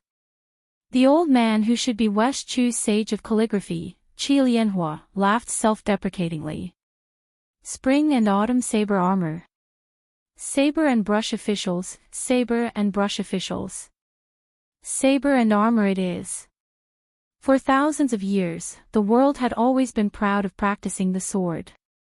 Not to mention paladins, even scholars from all over the country often carried swords when they traveled to study, to show their spirit. In the competition for the head of 100 weapons, sabers were always inferior to swords. In terms of numbers, sabers did not lose to famous swords. Moreover, most of them were legendary in Jianghu. For example, the Big Frost saber in the hands of Su Fengnian's disciple, the stories of its previous owners could be said to be soul-stirring. However, ever since Lu Zhu became famous for beheading people with flying swords, the way of the sword became the most outstanding branch in Jianghu, while the reputation of the saber man became worse and worse. There had never been a master who used the saber to reach the top of the way of the martial arts. In the last 100 years, there were sword armor Li Chungang and peach blossom sword god Dong Tai. Although they both lost to Wang Xianji, no one could deny that these two champions of the way of the sword were outstanding. On the other hand, the number 1 saber user, Gu Jiantang, had never been ranked high on the list of martial artists. His reputation in Jianghu was also mediocre. No one had ever heard of anyone practicing the saber because they admired Great General Gu's kung fu. There were some who picked up the saber because they envied Great General Gu's military achievements, but the world's men, even the devil Han Diaoxi, said before his death that he had once thought of roaming Jianghu in green with a sword, let alone other young men. How many women had heard of Li Chuangong's name and could not forget him? Even Su Fengnian himself, who pretended to be a young swordsman in Beiliang before he practiced the saber in order to deceive women, wished that he could hang famous swords all over his body. The sage of calligrapher, Qi Lianhua, was actually the saber and armor that only Jianghu caught a glimpse of. This truth was really moving, and even more so, it made people envious of West Chu's flourishing scene in those days. It was indeed worthy of being the orthodox literary lineage of the Central Plains. There was Li Chungang wielding his sword across the great river of Guangling, there was a literary hero who distributed small boats and drank wine, there was 100 poems, there was a woman whose beauty could cause the downfall of a city or a state. There was also the state preceptor Li Mi and the proud master and disciple of the Chao family working together to stop a game of chess when the snow began. It was no wonder that some people said that the destruction of West Chu was not the fault of the emperor, the scholars, and the common people. If they wanted to hate, they could only hate that the heavenly time was in Liyang and not Jiangchu. The old man waved his hand at Su Fengnian. The old man was the first to crouch down. Looking at the tombstone of Princess Consort Wuxia, his attitude was no longer as spirited as before. There was only the bleakness and desolation of the most ordinary lonely old man in the world. In a low voice, he murmured, "What does Su Shao count for? He's just a crude martial artist. It's fine if he marries a woman of passable beauty." Su Fengnian was furious. He laughed coldly and said, "Old sir, do you really think that if you and I fight to the death, Su Fengnian will definitely lose?" Qi Lianhua dismissed it with a smile and asked, "You haven't gone to your hometown in Jinzhou to pay respects to your ancestors, have you?" Su Fengnian didn't answer. In reality, it wasn't just him. Su Shao hadn't gone to Jinzhou since he was made empress. Su Fengnian's grandfather had passed away very early. At the time, Su Shao had just left Liaodong and was fighting fiercely with the powers of the vassal towns in the south of Liang. After Su Fengnian was born, he had never seen his grandparents. Su Shao was the only child, so he didn't have any relatives from the Su family. In the early years, some distant relatives from Jinzhou had run to Beiliang to claim kinship with Su Shao. Su Shao, who had been looked down upon in his youth, could be considered extremely benevolent and gave them a share of wealth and glory. As for the elders on his mother's side, Wang Fei Wu Su almost never mentioned them. When Su Fengnian was young, he would occasionally hear his mother mention that his maternal grandmother was a good person who got along well with others. It was a pity that she had passed away early. As for who his maternal grandfather was, his mother had never said a word. Su Shao also wasn't willing to say much. Only once, when he was drunk, did he angrily say that the old man had died a long time ago. Su Fengnian guessed that Su Shao must have been rejected outside the Wu family's sword tomb when he had asked for marriage. He had been beaten by his father-in-law with a sword until he pissed his pants. From then on, they had formed a grudge and never had any contact with each other again. Su Fengnian also had resentment towards that maternal grandfather. Later on, his aunt at Mount Qingqing always wore armor and covered her face. It was the Wu family who had made things difficult for his mother that caused his aunt, a sword attendant, to have her face cut beyond recognition by the sharp sword Qi.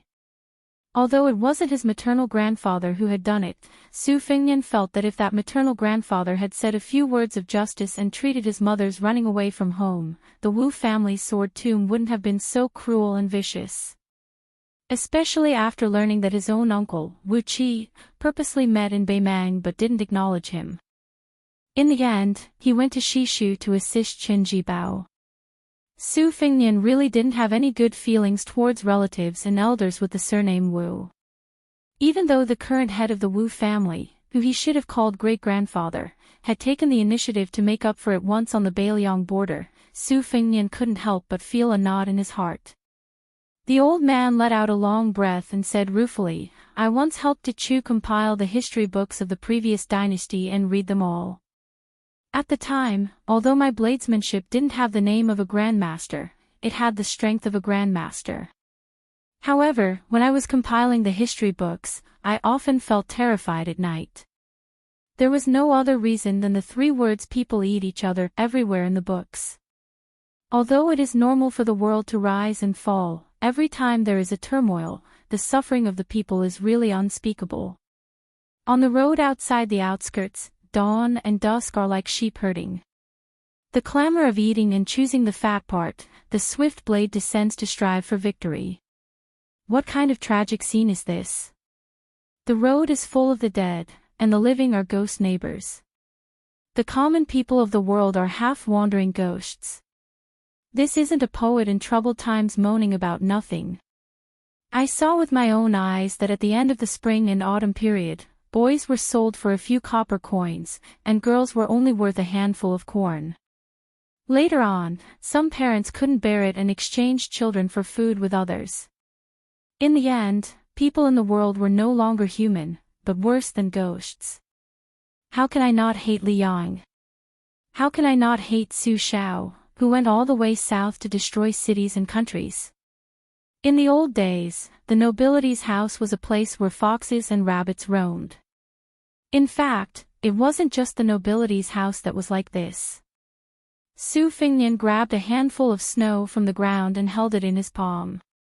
He couldn't help but interrupt the old man's speech. Su Xiao said that a person should know their place. The first-class scholar Qi Jiping, the second-class scholar can also complain for the common people. As a warrior who carries a blade, he only knows how to fight and only fight. If you give him a few thousand people, he will conquer a city. If tens of thousands of people, he will conquer a country. When he has hundreds of thousands of cavalry, what else can he fight if not the world? So later on, when so many people scolded him, he never talked back. He also didn't think that what he did was right.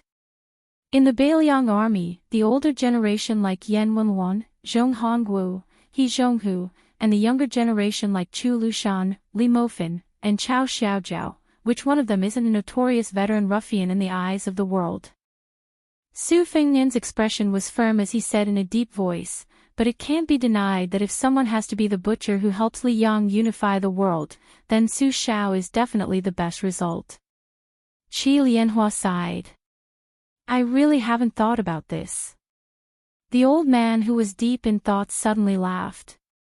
Huang Longshi has a poem that is widely circulated, the country is broken, the mountains and rivers are still there, the city is in spring and the trees are deep. This old man of the Song family in Liang commented that the word deep is not as good as the word life. If we use the word life, we can combine movement and stillness. The scholars of Li Yang's literary circle all applauded. What do you think? Su Fengnian said calmly, my second sister once said in Shangyin Academy that this old man of the Song family changed a dog's fart. Qi Lianhua asked, then aren't you curious about which family Su Weisheng is the daughter of? Su Fengnian was touched and couldn't hide his anger. It's none of your business. Qi Lianhua narrowed his eyes and smiled. Su Fengnian, oh Su Fengnian, you really are similar to your father, Su Xiao. Su Fengnian took a deep breath. I respect Sir's loyalty to West Chu and your many years of hiding in Beiliang Palace to protect the fallen Princess Jiang and I. But Sir shouldn't think that you can really do whatever you want in the Su family.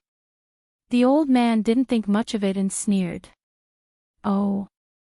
At some point, the two of them were standing in a position where Qi Lianhua's back was facing the entrance of the mausoleum and Su Fengnian's back was facing the two tombstones. Then, the two of them took a step forward at almost the same time, but the back of their feet was stepped on by the other's other foot. Su Fengnian used his two fingers as a sword and stabbed the old man between his eyebrows. The old man raised his palm and slapped Su Fengnian's chest. The old man's body spun like a top. At the same time he removed the finger sword, his large sleeves fluttered, stirring up a snowstorm and creating the scene of an earth dragon drinking water. Su Fengnian was pushed to the tombstone by the palm strike.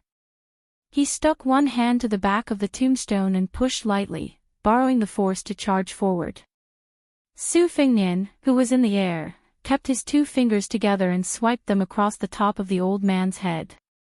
Boundless sword chi immediately poured down from the sky.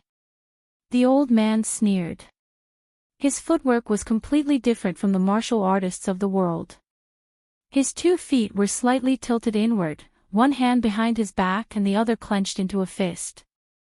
He stepped forward in a straight line and avoided the sword chi. His fist just happened to land on Su Fengnian's stomach. The fist was as heavy as a drum. Borrowing the force from the rebound, his 5 fingers immediately loosened and he pushed out with his palm. Su Fengnian's body flew backwards, exploding with ear-piercing sounds like firecrackers in the snowy night. Qi Lianhua's fist, palm, and footwork were all very simple and straightforward.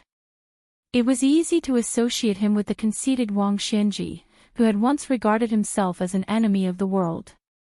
He was as fast as lightning and as powerful as a thunderclap.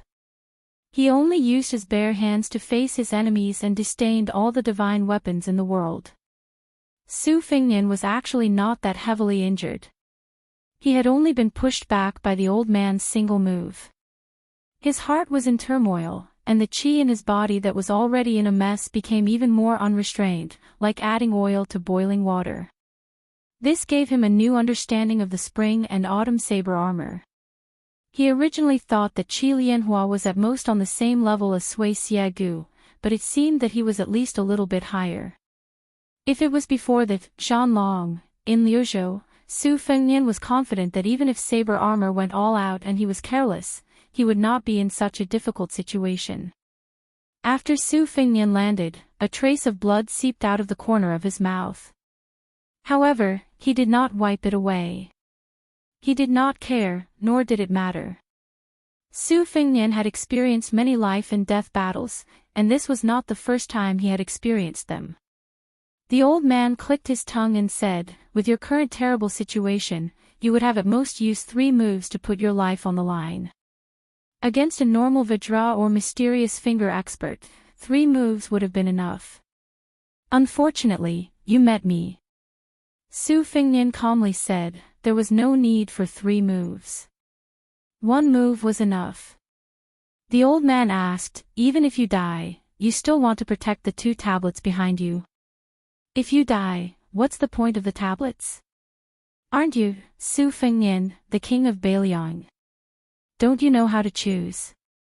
Chapter 1357. The old man was probably a true old man. He was rather talkative.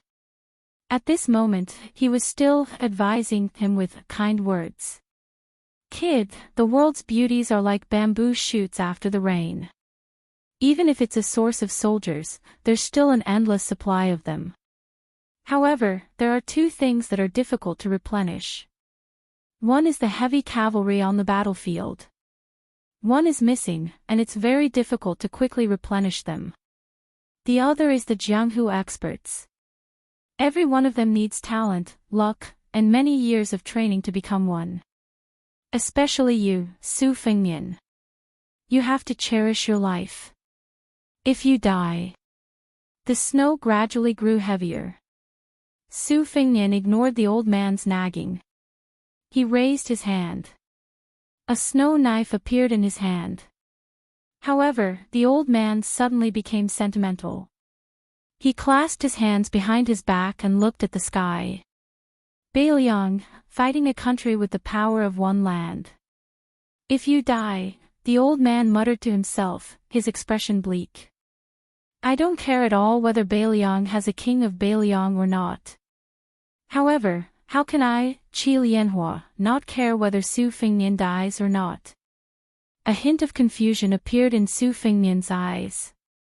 After being struck by Qi Lianhua's fists and palms, the qi in his body actually showed signs of turning from bad to good after experiencing the initial violent tremors. It began to stabilize. The old man's face was filled with anger. He glared and said, "Kid, only now do you understand my good intentions." Su Fengnian was confused, but he still gripped his snow knife. He asked in confusion, "What are you trying to do?" The old man who had once said that he would return on a snowy night became even more angry. "Kid, aren't you a clever person? Why are you so stubborn?" Su Fengnian was also angry. He glared at him. Looking at the stubborn young man, the old man seemed to remember some things from the past. The stubborn old man who had been unyielding in this world all his life softened a little. His tone was gentle, and he said somewhat helplessly, "I was afraid that you wouldn't be able to guess. Didn't I use the alias Wujiang?" Su Fengnian didn't know whether to laugh or cry. "Didn't I already guess that you are Qi Lianhua and the spring and autumn saber armor?" The furious old man suddenly stomped his foot heavily. The wind and snow above the entire mausoleum froze. "Didn't Su Xiao tell you that his father-in-law's surname isn't Wu? Even if that bastard Su Xiao didn't mention it, didn't mention it to you either. Didn't I tell you that there was a swordsman surnamed Shi who fought in the Wu family's sword tomb for a woman of the Wu family and almost destroyed half of the Sword Mountain?" Su Fengnian turned around. His expression could not be seen clearly, and there was no change in his tone. "No. No." The old man was truly enraged. He pointed at Su Xiao's tombstone and cursed, "You barbarian from Jinzhou. Back then, in order to marry my daughter, you said that you wouldn't kneel to the heavens or the earth, but now you're kneeling to your father-in-law. You're just a small military officer with a few hundred people under your command, yet you dare to threaten me. If I don't agree, you'll definitely lead an army to wipe out the Chu. I should have killed you with a single palm at that time. When the old man fell silent, there was only the sobbing of the wind and snow in the courtyard. The old man's eyes were kind, but his face was also full of guilt. He gazed at the back of the young man who was far more pleasing to the eye than Su Xiao. He slowly said, "The first time I secretly saw you, it was when the Su family's armored cavalry was on their way to Beiliang. It was also a snowy night like this, in a small temple. You were punished by your mother to study all night. You held a book in your hands and sat on the knees of the Buddha statue in the main hall. Under the light of the Buddha statue's everlasting lamp, you read until dawn. Beside you, there were 4 clay statues of heavenly kings. They either carried sabers or swords, or their faces were ferocious. The light of the lantern was dim. Outside the hall, the wind and snow were like female ghosts weeping and complaining. Even an adult would be afraid, but a child like you was not afraid.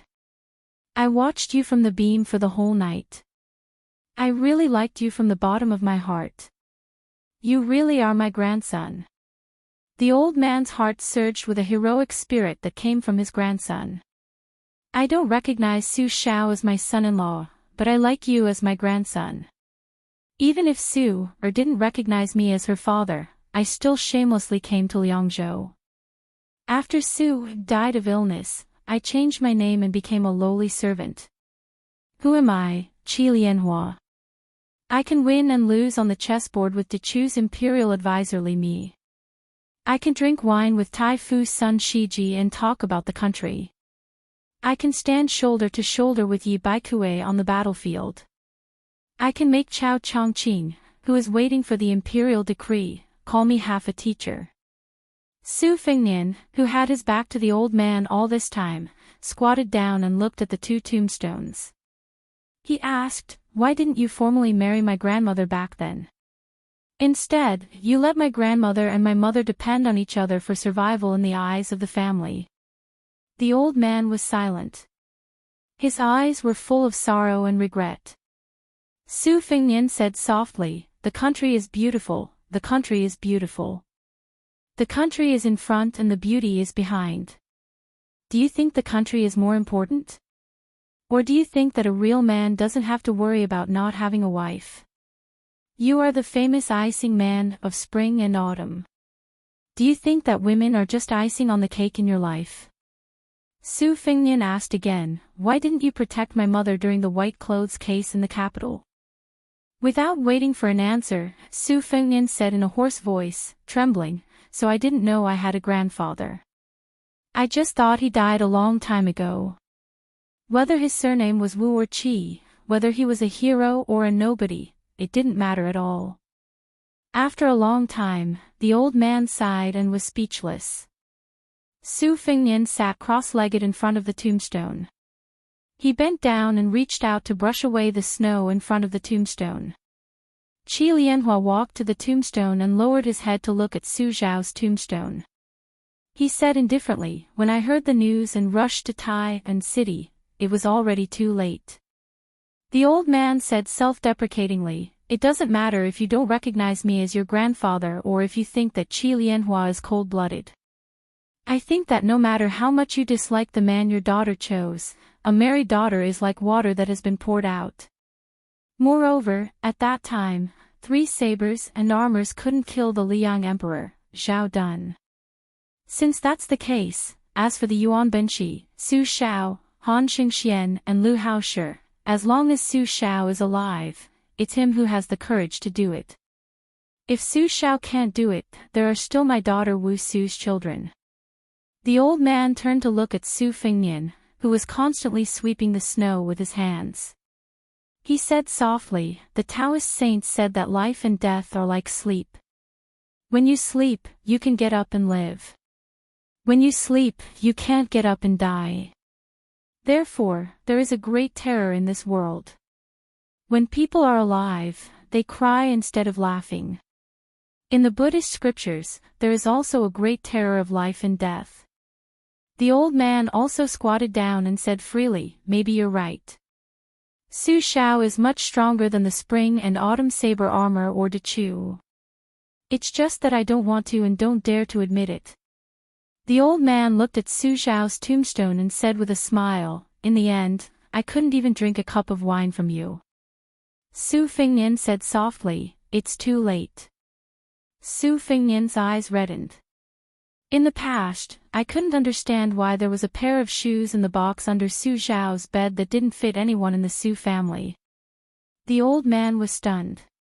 Then the old man laughed loudly. He clenched his fists and rested them on his legs. Spring and autumn is a dream of spring and autumn. People live for a lifetime, but life and death are two things. When you come, you cry, but when you leave, you smile. Then the old man stretched out his hand and held a cup. A crystal-clear cup of snow appeared between his 5 fingers. Snow fell from the cup. He said loudly, Father-in-law toasts to my son-in-law. A cup of snow for wine. A cup of wine without wine. Little Nian, this old man wants to make a trip back to Guangling. I've left my hometown for too long. Don't send me off. After toasting, the old man turned around and patted away the snow on one of his grandson's shoulders. He took out a yellowed book from his bosom and gently placed it beside Su Fengnian. With one last sentence, the old man stood up and shook his sleeves. He began to stride towards the entrance of the mausoleum. As soon as he left, his figure flashed and disappeared. Su Fengnian, who was a step too slow, was completely unable to stop him. Outside Liangzhou city, the old man walked further and further away. His speed was so fast that even Beiliang's A-ranked horses could not match him. A cold blade gradually formed from snow appeared in the old man's hand. Everyone knew that De Chu practiced calligraphy all his life. His favorite characters were Su, Nian, and Chun. His daughter, Wu Su, was gone, but his grandson, Su Fengnian, was still alive, and he was very promising. He had nothing to worry about in this life. It was time to get rid of the nickname of Qi Banbu. There was no harm in making the name of Qi Tianhua a reality. Little Nian, take it as your grandfather's last selfish act. Let the world know that after your father died, you still have an elder in this world. With me, Qi Lianhua, there is no one who can disgust Beiliang without paying the price. The great pillar of the country, Gu Jiantang, can't. The new emperor of the Zhao family can't either. Little Nian, you just need to guard the northwest gate of the Central Plains. Su Fengnian's figure flew quickly and stood alone at the top of the city wall.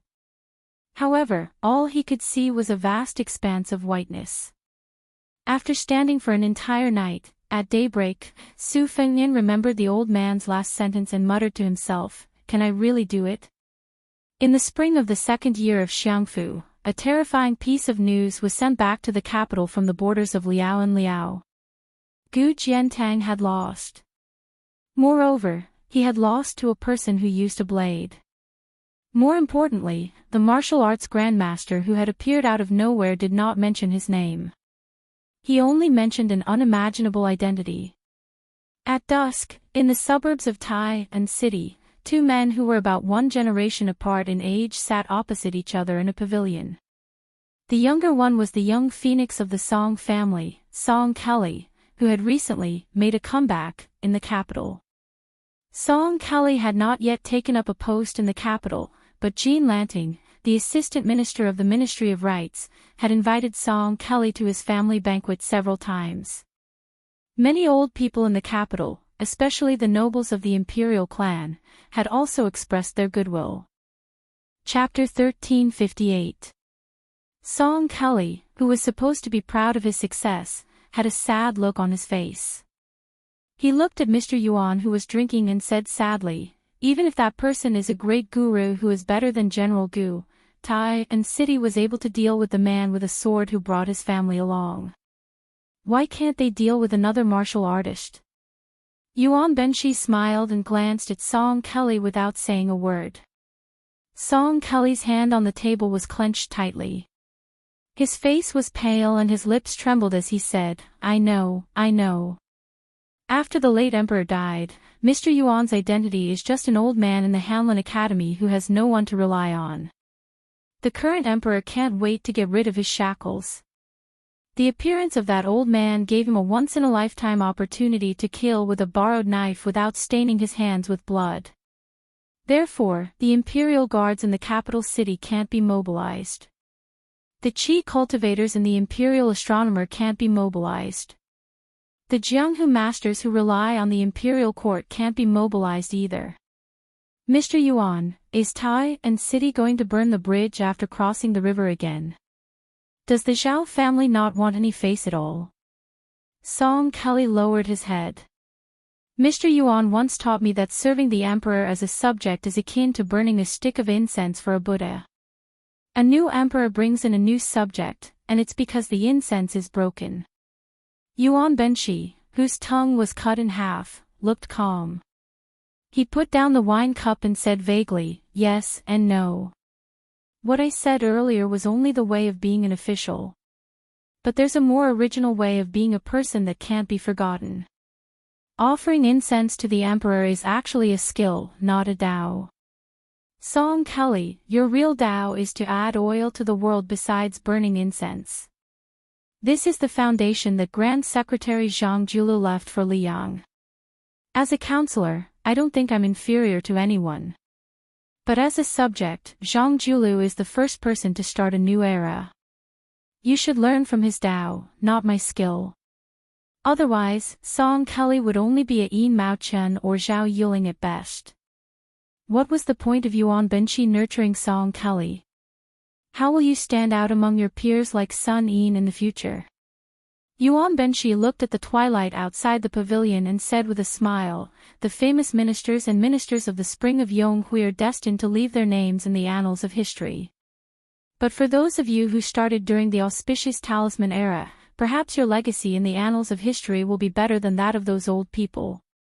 That's because Yonghui has Zhang Julu who makes all the scholars in the world pale in comparison. Your generation is different. Chen Wang has the smooth and slick Fu Long, Sun Yin has the shrewd Tu Long, and you, Song Kelly, have the fierce lone minister. Each of you has your own dazzling style. Song Kelly didn't dare to raise his head to look at Mr. Yuan, who had accompanied him all over the country last year. Yuan Benshi said in a low voice, various parties tried to rope you in, but I kept telling you to wait for the best offer. So last night, the ceremony director at Chief Song Tonglu's disciple found you and gave you a verbal order. You don't have to feel guilty. If you can't wait to tell me about Yuan Benshi, then I will be disappointed. Song Kelly suddenly looked up. Yuan Benshi smiled indifferently and said softly, he's here. A person walked over from afar.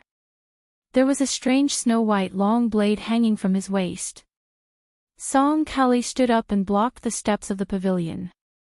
The old man didn't seem to move, but Song Kelly, who was skilled in martial arts, was thrown out of the pavilion. After the old man sat down, Yuan Benshi put 3 wine cups on the table and gently pushed a clean cup in front of the old man. Yuan Benshi smiled calmly and said, back then, I was curious as to why Mr. Qi would force his way through the gate of Tai and city. Later, I saw Xia Feiyu give me many authentic copies of Mr. Qi's calligraphy. In the early years, there were many Chun characters, and in the later years, there were many Sunian characters. Zhao Go had tried to assassinate His Royal Highness 16 times in Beiliang, and 3 of them were most regrettable because of Mr. Qi's interference. The old man didn't raise his cup to drink. Instead, he put the snow-white blade on the table and said, this old man will still let people drink a few mouthfuls of death wine. Drink slowly. Yuan Benshi raised his head and drank all the wine in his cup. Since Mr. Qi has the intention to kill but doesn't have the intention to do so, why are you still pretending? Qi Lianhua sneered and said, it turns out that Yuan Benshi is nothing more than this.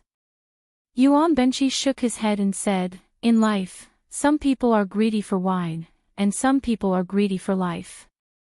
It's human nature. Qi Lianhua said, Li Yishan and Nalan Yusi, one helped Su Xiao to conquer the spring and autumn period, the other helped Zhao Bing to seize the world. This is the real world. As for Huang Longshi, you can't even compare with him. You, Yuan Benshi, have been guarding the world all your life. What's funny is that you haven't been able to guard it. The reason why I didn't kill you is that not killing you is better than killing you. Yuan Benshi mocked himself and said, Mr. Qi, are you deliberately keeping me alive so that you can fight each other? Qi Lianhua stretched out a finger and tapped the snow-white blade made according to the earliest Su blade. It's a good Su blade, but it's too boring to use it to behead a dog. Yuan Benshi was unmoved and said with a smile, Mr. Qi, since you didn't kill me, then I also have a word of advice. Killing me is just a small matter, but it's not easy to go to the city to find Emperor Zhao Zhuan. Compared to the former emperor, the current emperor is much more afraid of death. I believe that Su Fengnian would rather his grandfather return to Beiliang safely than to see you die heroically in Tai and city, even if the way you die can be called magnificent. Su Fengnian has finally made a clean end to his past life and future life.